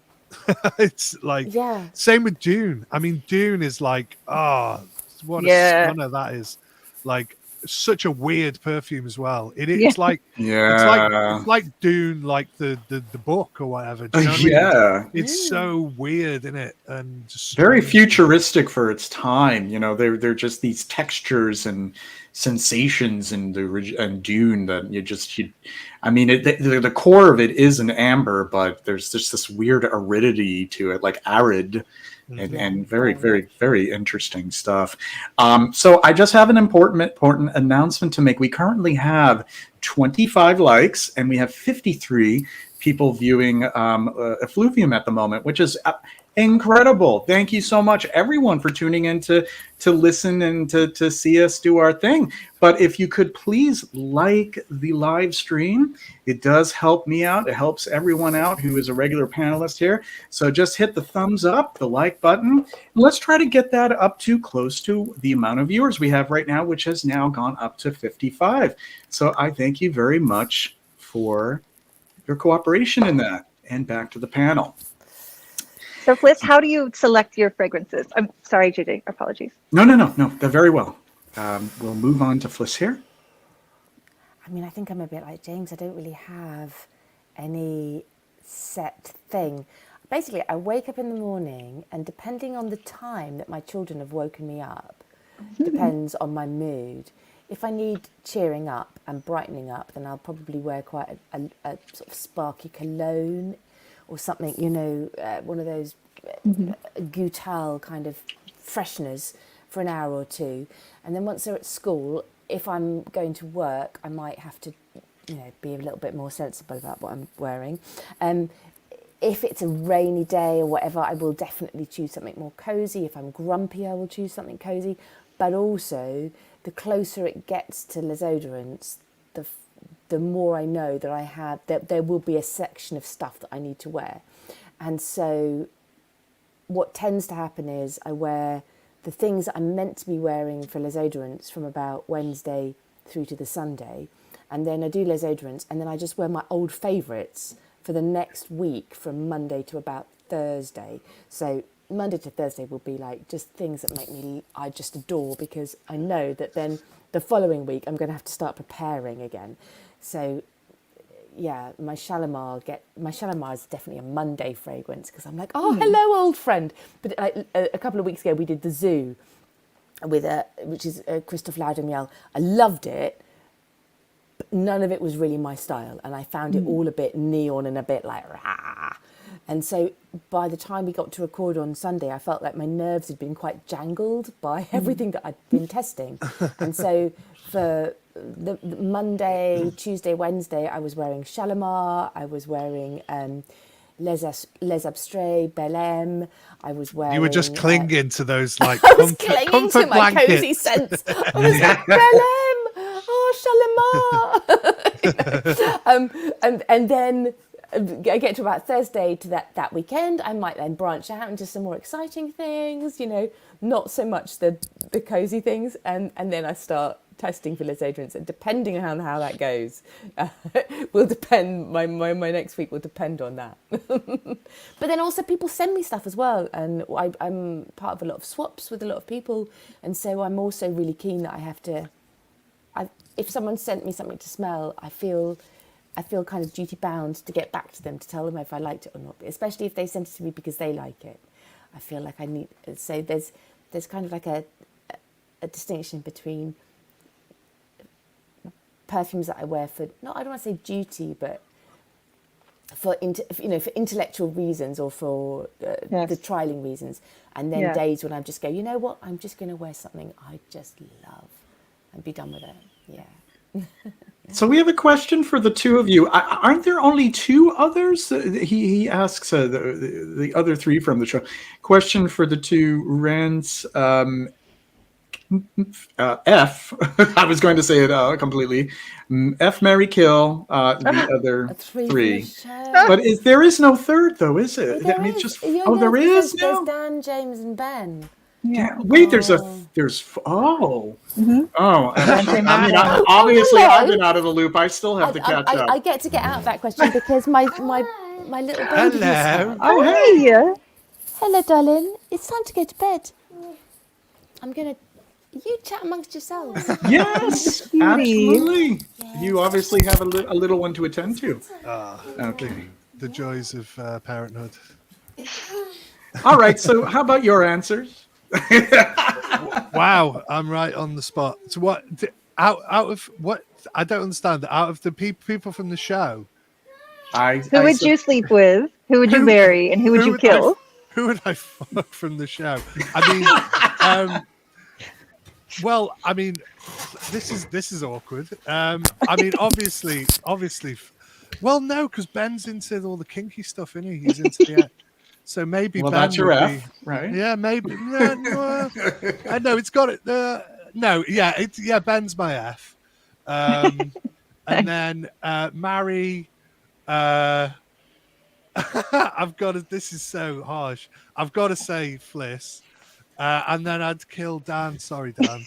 But I'm sure he'd probably kill me. But that's just how we roll. So yeah. It is the most awkward drinking game, party game. It's terrible if you. I mean, like if they're all your friends, it's like right. Yeah. Can't we just? It's better when we play with stars. All three. We could change the kill to something else a little bit less extreme.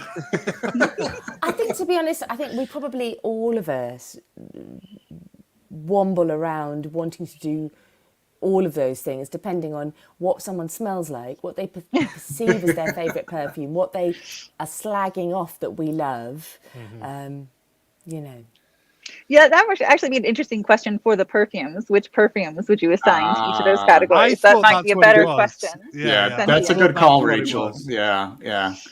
Why don't we try to work it into something like that? I'll just say I'd probably F this. Put you in close up. Both. Sorry, it's a bit shiny. Ooh, good choice. Both heart. Yeah, both Fliss and I have owned this bottle because I bought this bottle from her. It's just a beautiful, really super rich orris. It's an absolute stunner. Like it is. Have you got this one, Rachel?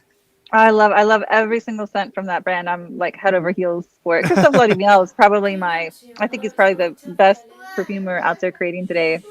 Yeah, wow. Him and a couple other people I think are just the top. Yeah, I loved his appearance on this show. I thought it was superb. Oh, he's a delight. I love Christophe. Yeah, he was great. There was another guy on the other week, and funnily enough, again, sorry, just slightly changing the subject, but it was because if I don't, I'll forget. That's part of my problem. Hang on, I did write a little note. He was talking about sustainability, so we kind of touched on some materials before. Don't want to divert the conversation into that, but an interesting angle. So often people talk about things being restricted or why we can't like, you know, why we can't use certain things or Right. or whatever. And his reason for not using galaxolide was the you know the fact that it's not good for the environment, which is as good a reason to not use it as a safety aspect. And I just thought that's that, you know, you don't get that sort of content elsewhere, you know, on the internet. So good for you, JJ, for whoever that guy was. He was great. I think it might have been For the Scent of It. Right, okay. Yeah, Michael. Michael, yes. Rachel, Yeah. thank you so much for.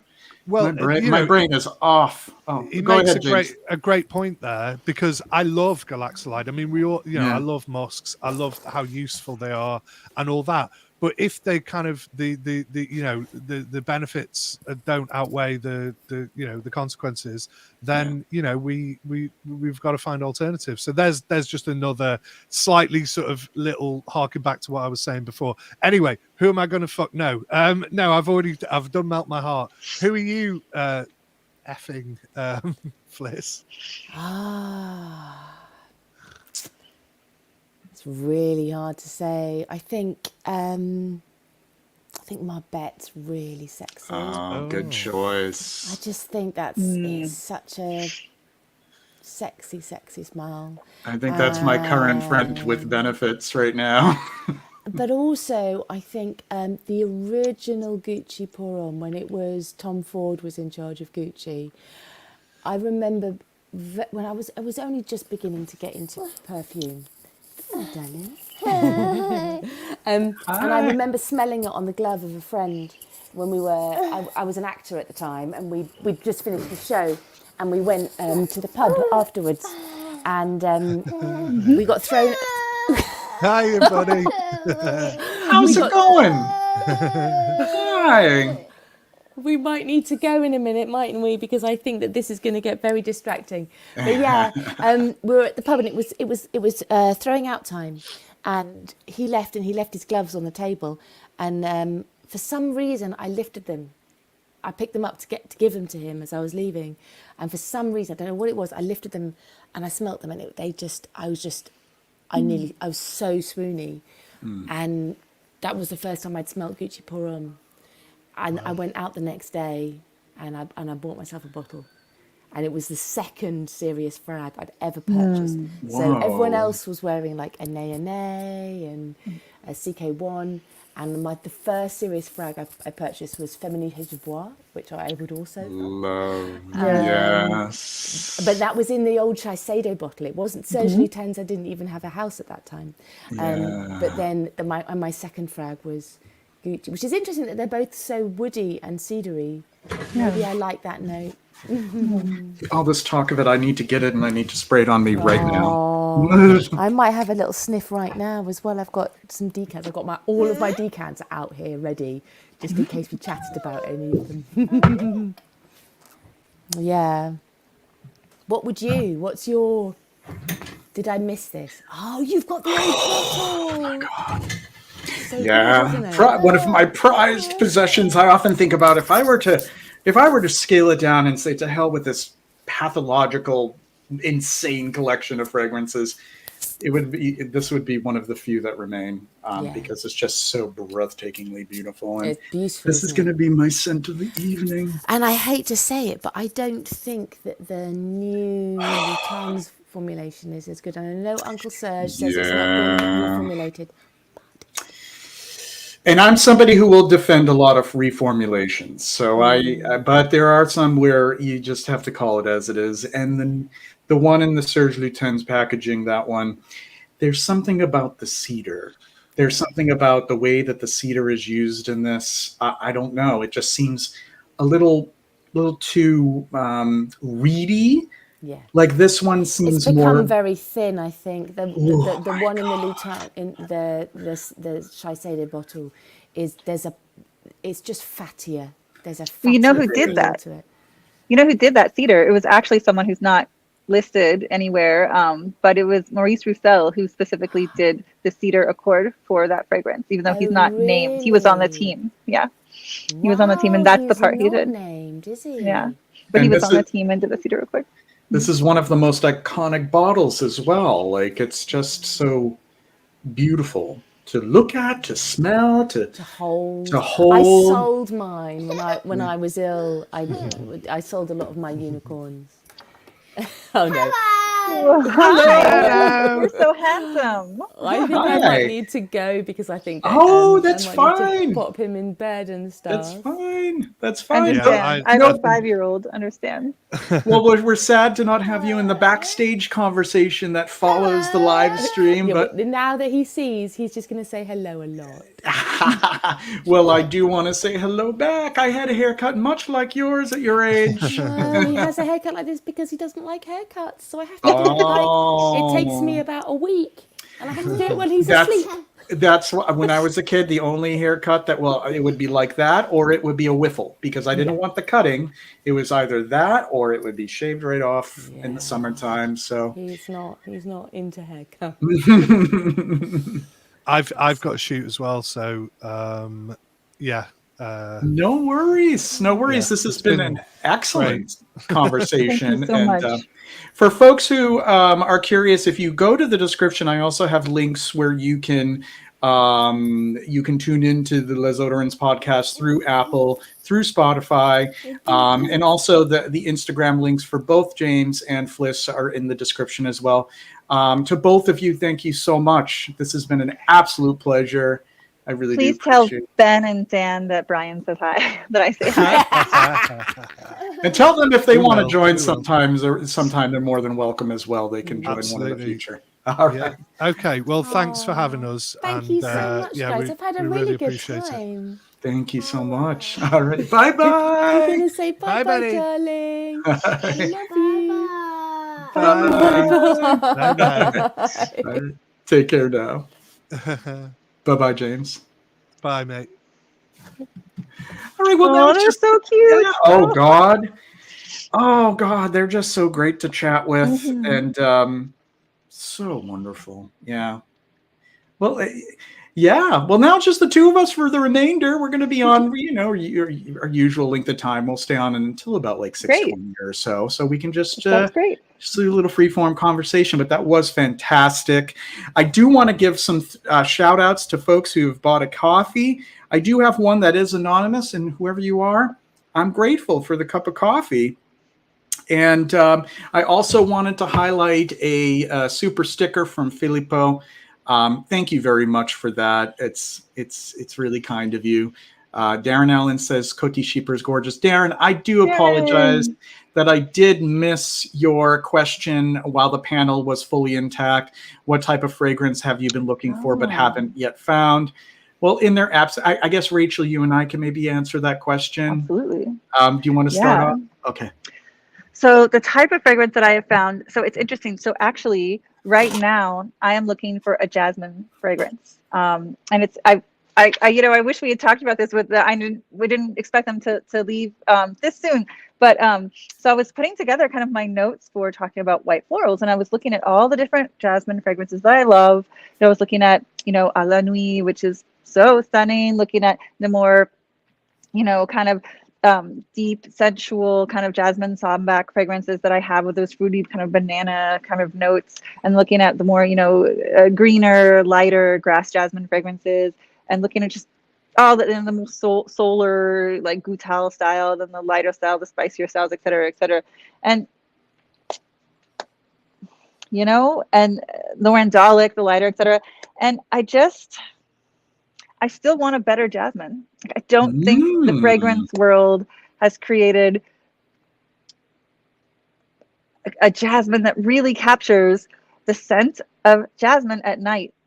I really don't think it's there. Like, at least I haven't found it. And if someone knows, if anyone in the comments knows, like, have you ever been like physically walking down the road and smelled like jasmine, any jasmine? It could be jasmine sambac, it could be star jasmine. I don't care what jasmine, but like, that thick, heavy feel of the summer air at night, plus the scent of jasmine in that air.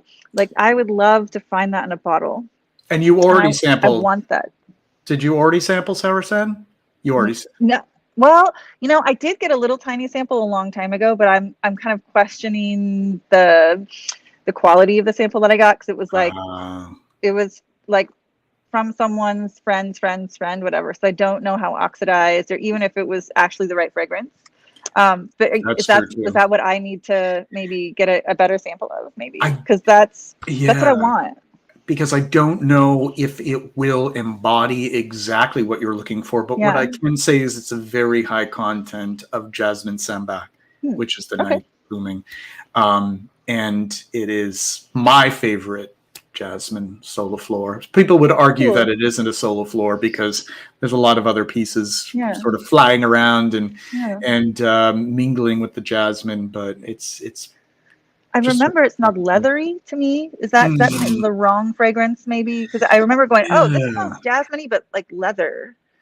There So it is could have been off. a bit of leather in the dry down, but it could be that it was a bit off if it was a lot more forward, because it isn't very leather forward in the, at the top in the heart. Yeah. And in the very dry down, you get sort of the remnants of that.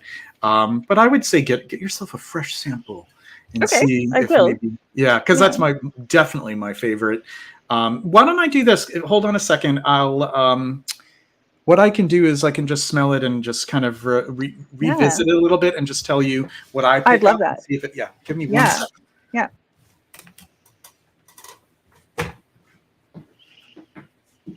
Darren, that's such a great question. I feel like we all kind of have those lists of those scents that we're always looking for. Another one that I think of is, because I've smelled fragrances that try to capture this thing I'm about to say, but I've never really smelled one that does it correctly or well enough for in my mind. Another fragrance I think the smell of pavement. Oh no, we have a little, I don't know what happened to Rachel. Oh, hey, we have a still frame of Rachel. But, okay, Hey, you're JJ, you're back. I'm sorry. Someone, I'm going to go. My husband is just running to drop something off for me at the door. Yeah. I'll be right back. Apologies. Yes. Okay, great. All right. So while she's attending to that, I do have, and Fosco, maybe this might be a little more leathery than what Rachel is looking for. Here is my cloche, my bell jar of Saracen. Beautiful, deep grape juice, violet color. And I'm going to use a pipette. I never recommend, especially if you're not somebody who's going to go through a whole bell jar Serge Lutens in a year, not to just apply this directly to your skin, because of the oils and the skin debris that can muddy it up and affect the fragrance itself, which could very well have been the issue with Rachel's sample. I do find sometimes when I get little vials in sample trades, I kind of wonder if that phenomenon has affected the fragrance itself. So I'm going to take just like a little pipette. See that color? Look at that. Look at that color. Give me a second and we'll zoom in and I'll show you the color here. See that? And I'm just going to put some right here.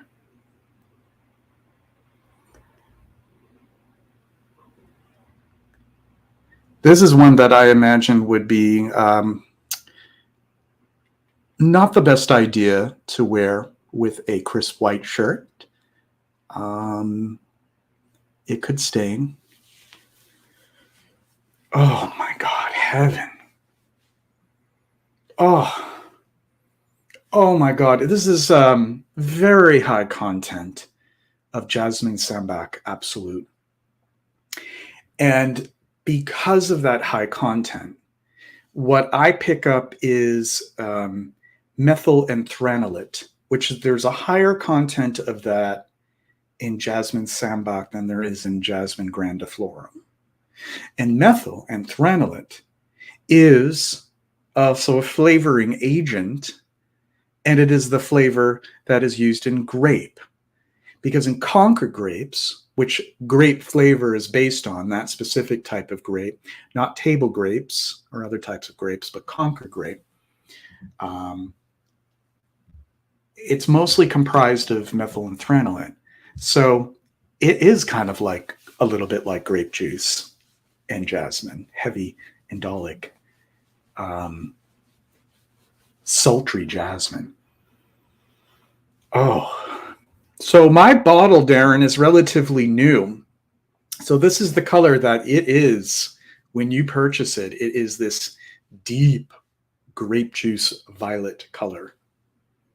And actually, it's not even so much grape juice. It is, you are right, Dusan. It's more blueberry juice, because even grape juice has more of a red tint to it. This is, as you noticed when it was in the pipette, this violet. And I don't know how much of that has to do with the raw materials and how much of it may be a colorant, because there's certainly some colorants and some Serge Lutens to get these hues that are in the fragrances.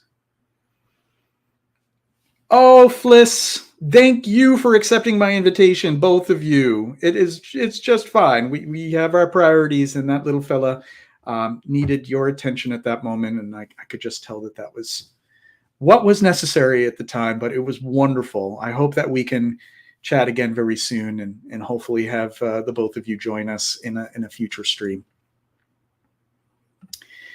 An indoor shift base. Yeah, because in a shift base, the main component would be the methylphenolate, if I'm not mistaken. Well, I know the shift space that I was familiar with and worked with a lot was the methylphenolate with triplol, which was very green orange, Petitglon orange blossom. So this could be an indole shift base. Hi, yes. The spreadsheets, yeah, I have to check out her videos as well. Yeah, and Fosco, yeah, you're right about the leather. It does come to the surface a bit quicker than I remembered.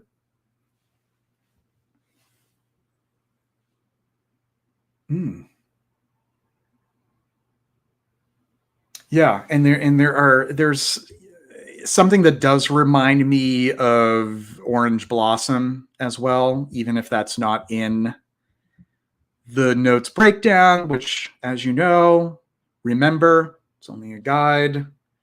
Follow your nose. If you smell something that's not in the notes breakdown, your nose is not broken by any means. And there's a spiciness to it. There's sort of this, kind of like a carnation. So you have,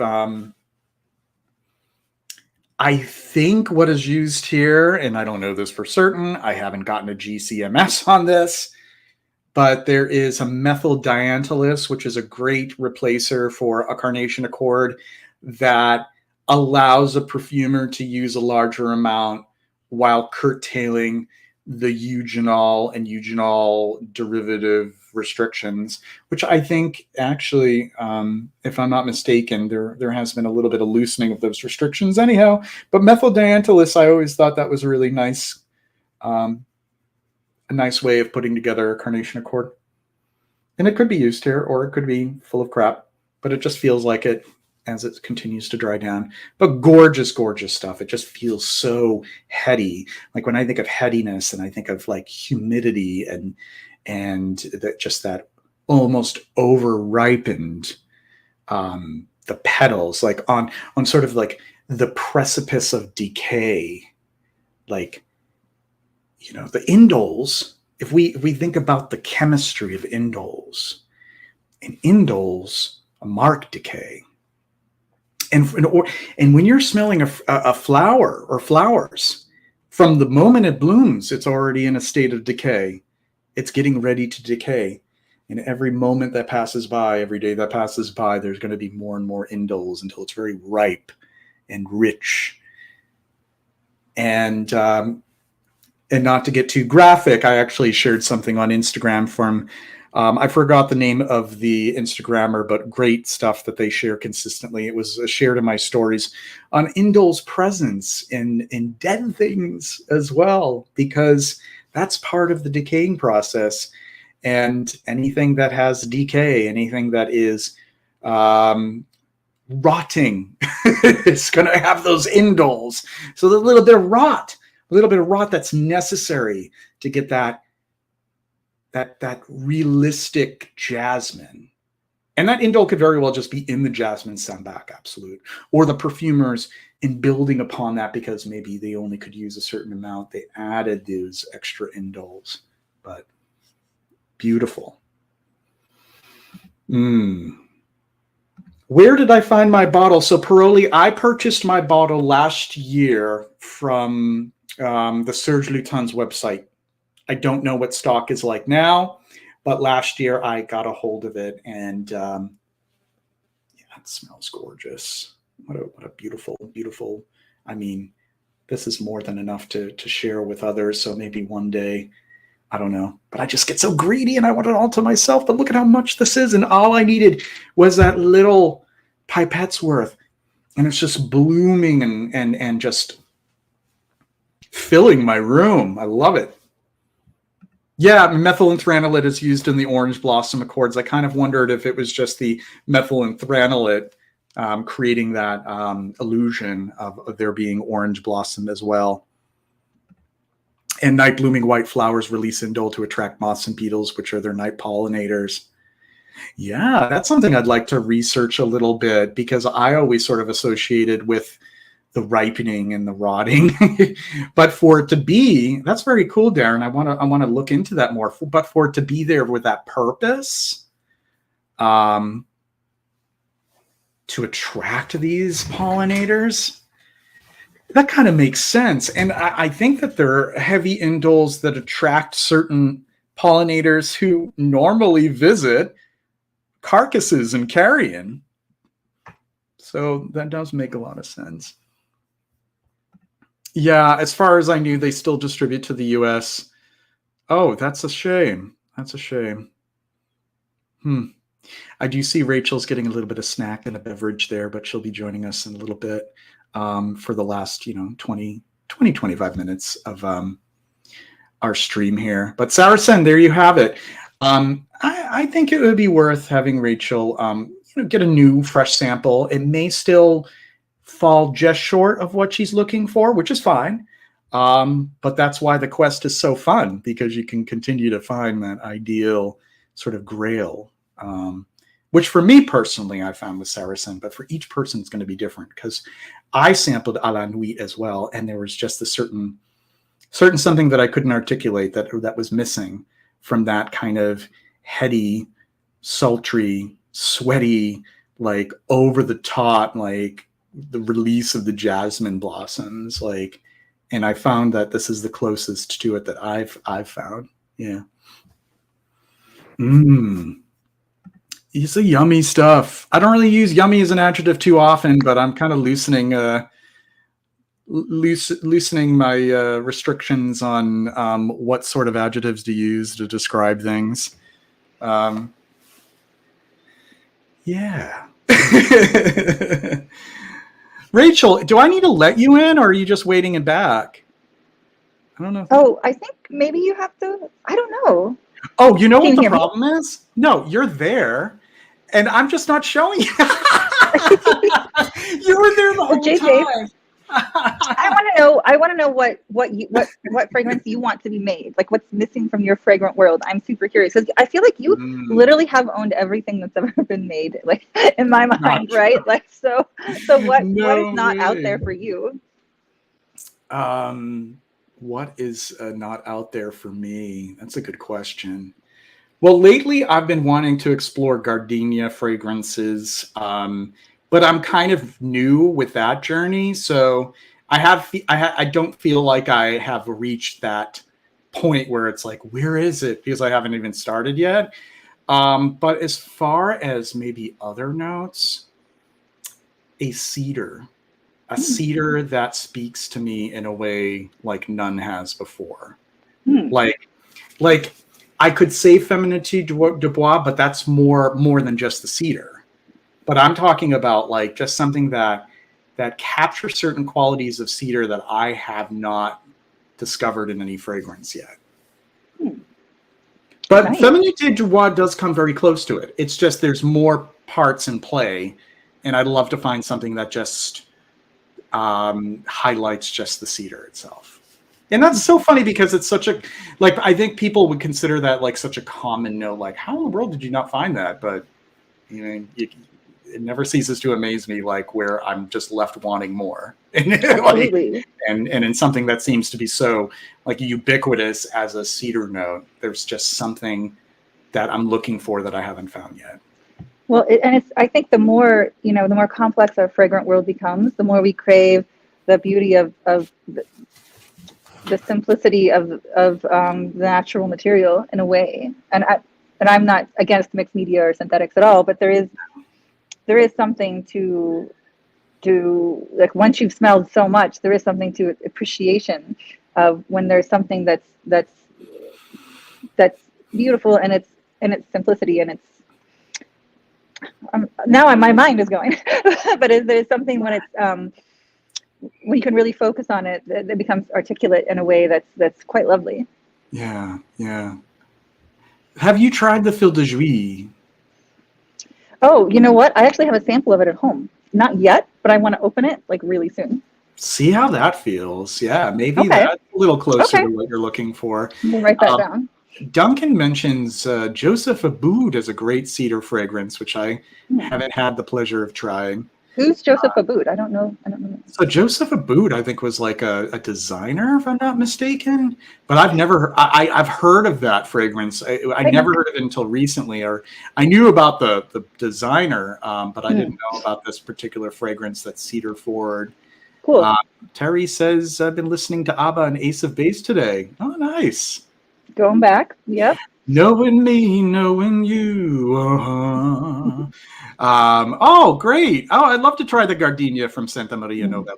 But I have like this weird obsessive mind where it's like, I have 10 from Santa Maria Novella. I'm not going to get another full bottle. But that doesn't mean I can just, you know what? I think I really should just be okay with like, I'm going to have a sample. I'm going to have a small amount, and I'm still going to write a review, and I'm still going to enjoy it without necessarily owning it. Absolutely. Yeah. So I don't have that odd number either. I don't get an 11th bottle. That's just my obsessive personality. I'm like, I can't have odd numbers. It's so bad. Creed Royal Oud is a fantastic cedar. Truth be told, like, I don't remember ever sampling that. I think that came out around a time where I was like, I'm done with Creed. Like, I've moved on to other things, and I didn't really give it its fair due. So I could try that and see if maybe it has that cedar that I'm looking for. And Nick S. Says that he wants a fragrance that smells like viburnum bodnantense. Now, is viburnum bodnantense, the viburnum that I know that is the most intense smelling is Korean spiced viburnum. Would that happen to be the Latin name for that? Let's look. I'll do a lookup, or he'll just respond, whichever happens first. I'm not familiar with that material. Is it a wood or a tree? Or? Interesting. So viburnum actually is a flowering shrub or tree that often there's many different types of viburnum, and many of them have wonderful scents. Now, the one I'm looking for is it's also referred to as arrowwood. Oh, arrowwood. Okay. I have smelled arrowwood, and it's quite lovely. But there is another one called Korean spiced viburnum, for which I haven't memorized Latin name. I think I'll be forgiven for that because Latin names are not easy to memorize. And a Korean spiced viburnum, according to Monrovia.com, let's see, it's viburnum carlisi. And that is my favorite viburnum. And that smells to me like a cross between lilac and carnation. Oh, interesting. Beautiful stuff, like heavy eugenol in it, but also having some of the qualities of lilac as well. And they grow in these sort of spherical shaped I don't know if they call them corms, but when you have like a cluster of flowers that grow in sort of a sphere, and beautiful smelling stuff. Fascinating. And, Marie Fredrickson of Roxette was so beautiful with short hair. I was a big fan of Roxette back in the day. Me too. Come join the joyride. That's what I say. Yeah. So I think with the Saracens, you should try to seek out a sample and see. I will. It is more Thank you. leathery than I remembered it to be, but it isn't aggressively leathery at all. Okay. And then it also has like a carnation back note to it as well. Yeah. Ooh. Cool. It just threw off of my hand here. I could just nuzzle and nuzzle and nuzzle and nuzzle. Yeah. So what else has been on your radar lately? What are some things that you've been loving a bunch? Yes. lately? Actually, this one I happen to have it with me from Le Jardin Retrouvé. This is Osman Leo Yuan. Can you show Yeah. us that? I'll take the bottle out, actually. I have the sandalwood sacré, and that one is beautiful. Oh, look at that. This one. Look at I don't know that. if the words are gonna. Osman Liu Yuan. Mm-hmm. Yeah. Tell us and it's about it. So it's a predominantly osmanthus fragrance. And so it's really this beautiful fruity floral leather kind of fragrance. It's just bright, it's happy. They premiered it at Excellence. It's bright, it's happy, it's joyful, it's perfect for spring. It's just lovely. It's sparkly, happy.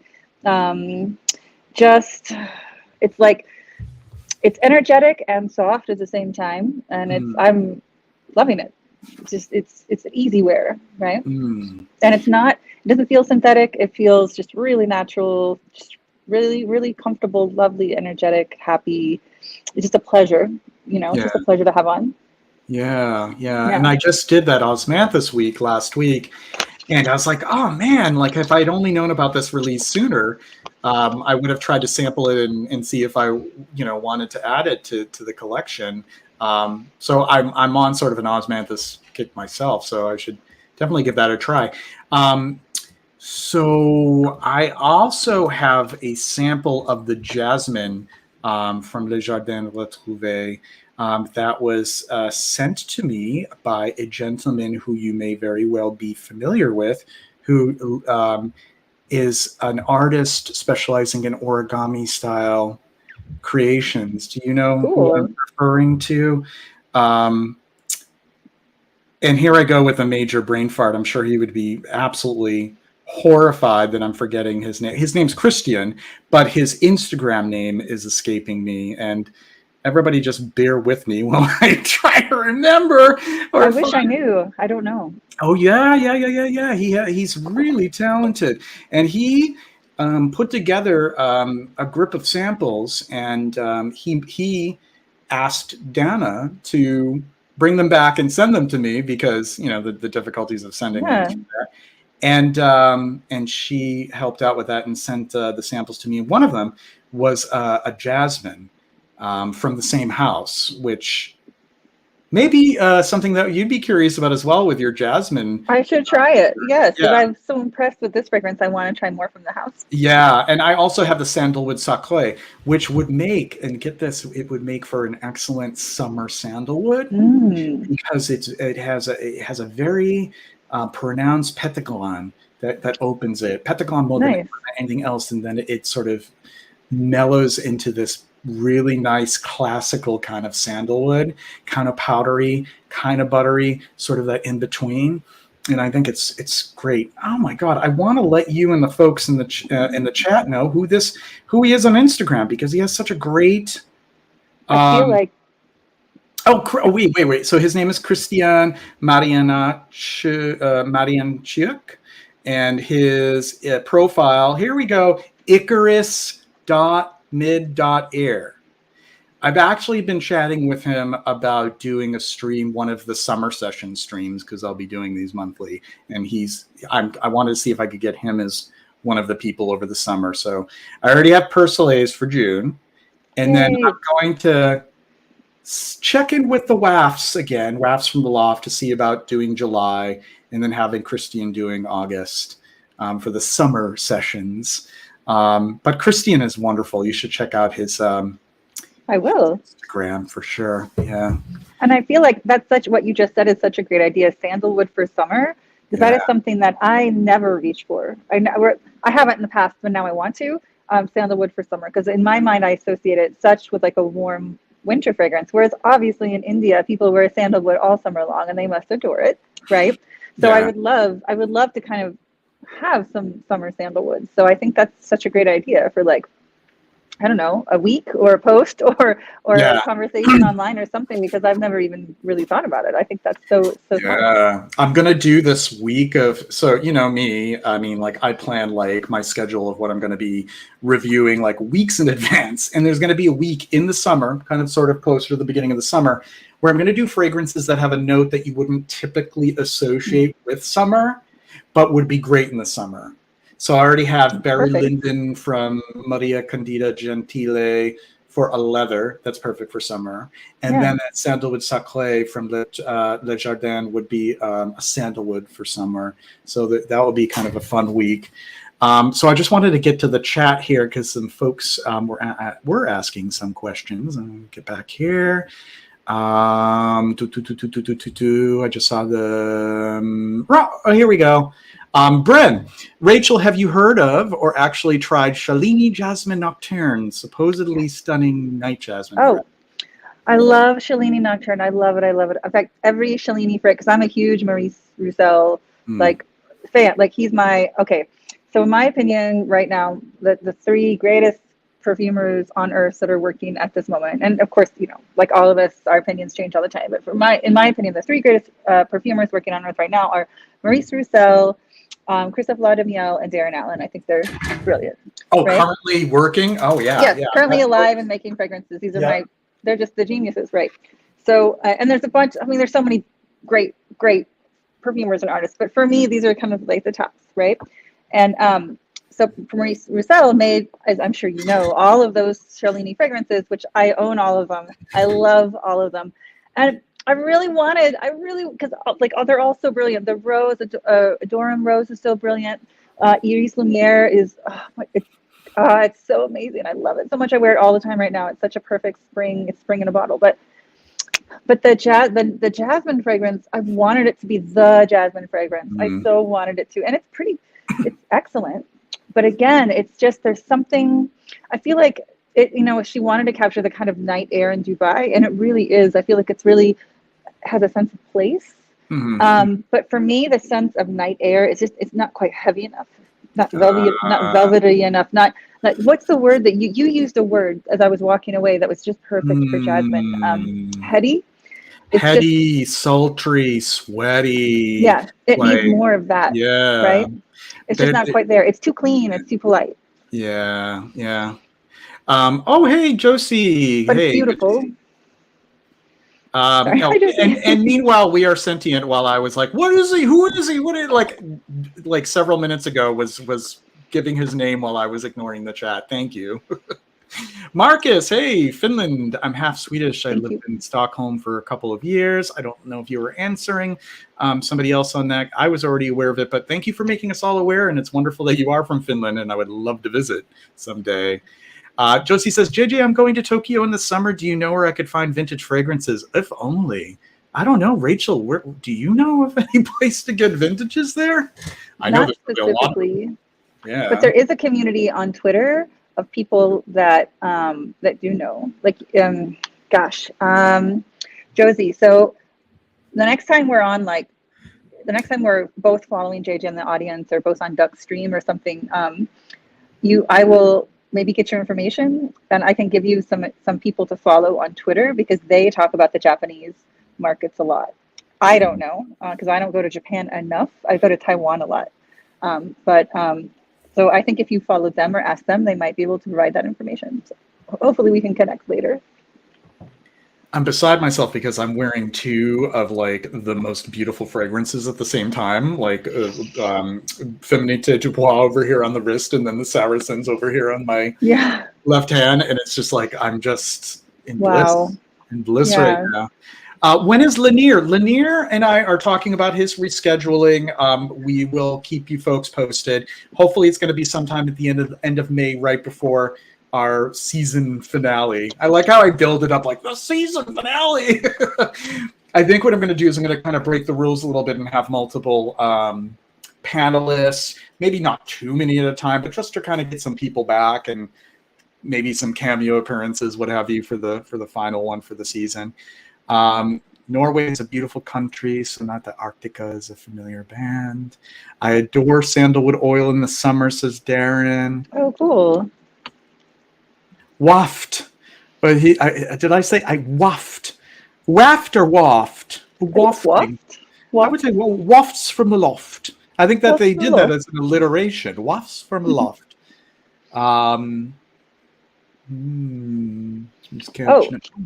I have this too, Yeah. real quick. Ooh, This is yes. so I have a little Chanel sample, and this I thought, because you know the wonderful, amazing guest that you had on, the our dear famous friend Daycup, Super Daycup, Yes, had yes. recommended Jersey, which is kind of a male targeted. Well, actually, no, it's Lay's. Is it? No, it's Lay's exclusive to Chanel, so actually it's gender neutral, but Gender Jersey. neutral, yeah. And it's lavender. It's kind of a lavender tonka, lavender vanilla fragrance. And I'm not normally I have to be really convinced with the lavender because I'm not a fan of lavandin, right? And most lavenders these days are lavandin. And this fragrance is so good. It's so amazing. It's pretty. It's gentle. It's soft. It's not spiky. Sometimes lavender gets like too terpenic, too spiky, too like like furniture polishy, right? Kind of like And camphor, and there's something yeah. else in scent chemistry, cineols and camphors and stuff. Yeah, especially if they use a lot of the lavandin, or if they kind of extend it with the spike lavender. Lavandin is actually the hybrid between spike lavender and the Lavandula angustifolia, which is the lavender that we know of.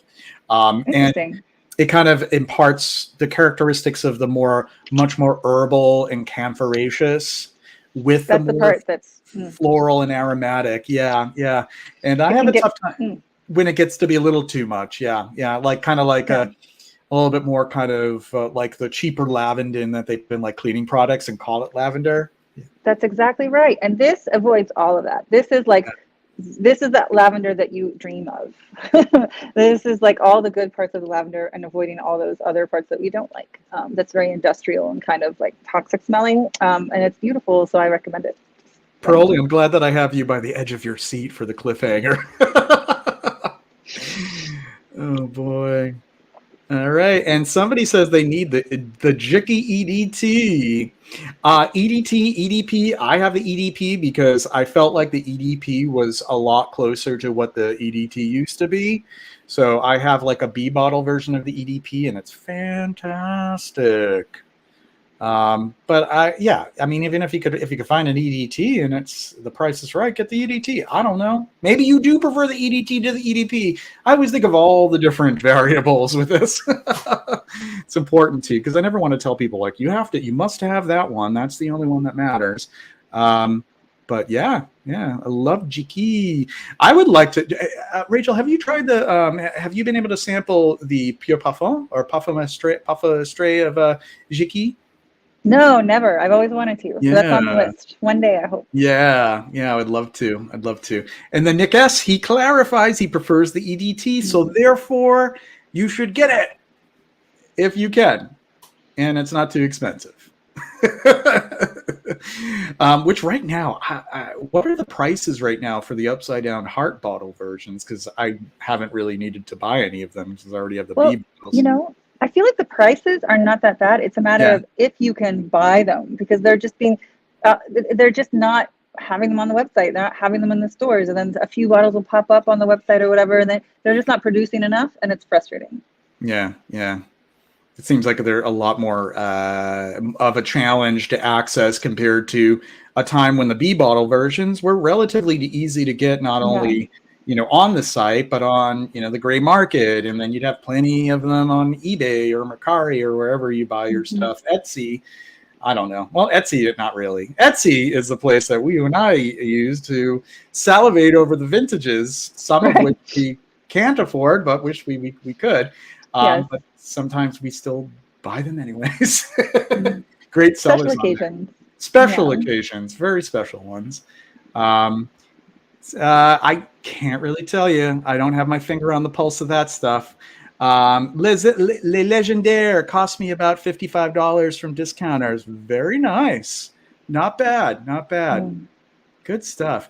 Well, I think what we're going to do is we're going to kind of do the sort of outro here and start the theme music. But we have Bren here saying, I got a modern Jiki Pure Puffer, and it's rather good to be honest. Yeah. And I love that the modern one, I don't know if it's the most recent one, but it kind of, there was the second to last version of it still had like the same label that they were using from years ago with that, like, I think it's like the Optima font.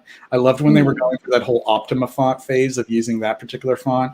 But yeah, I think that still does come up now and then. A little pricey, but it didn't stop me from getting the Valdenuit Pure Parfum, which is gorgeous. Oh my god! Yeah, even the most recent one, which I'm fairly certain I have, is the bee's knees. All right, let's get this theme music going here. All right, let me look at my phone.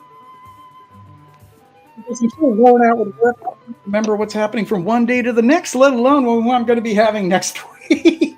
But next week is the week that I don't have anything scheduled yet because I'm waiting for confirmation. So Tuesday, May 2nd is still a big question mark, but I will hopefully get that squared away very soon. May 9th, Marie-Pierre Blanchette of Miscao Parfums. I just picked up Pistol recently. Have you sampled anything from Miscao? No, but I've read tons about this house and I'm really curious. Yes. She and Pep will be with us on May 9th. May 16th, we have Pia Long. I'm very excited to have her.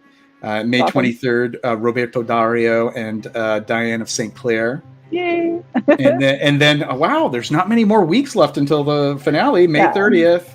Mark's Robes 08. I'm sure you'll be there. Margie said she'll be there, and we'll have some other folks with us for that. And then, as I said earlier, summer editions on a monthly basis with the June summer session, June 27th with Persoles.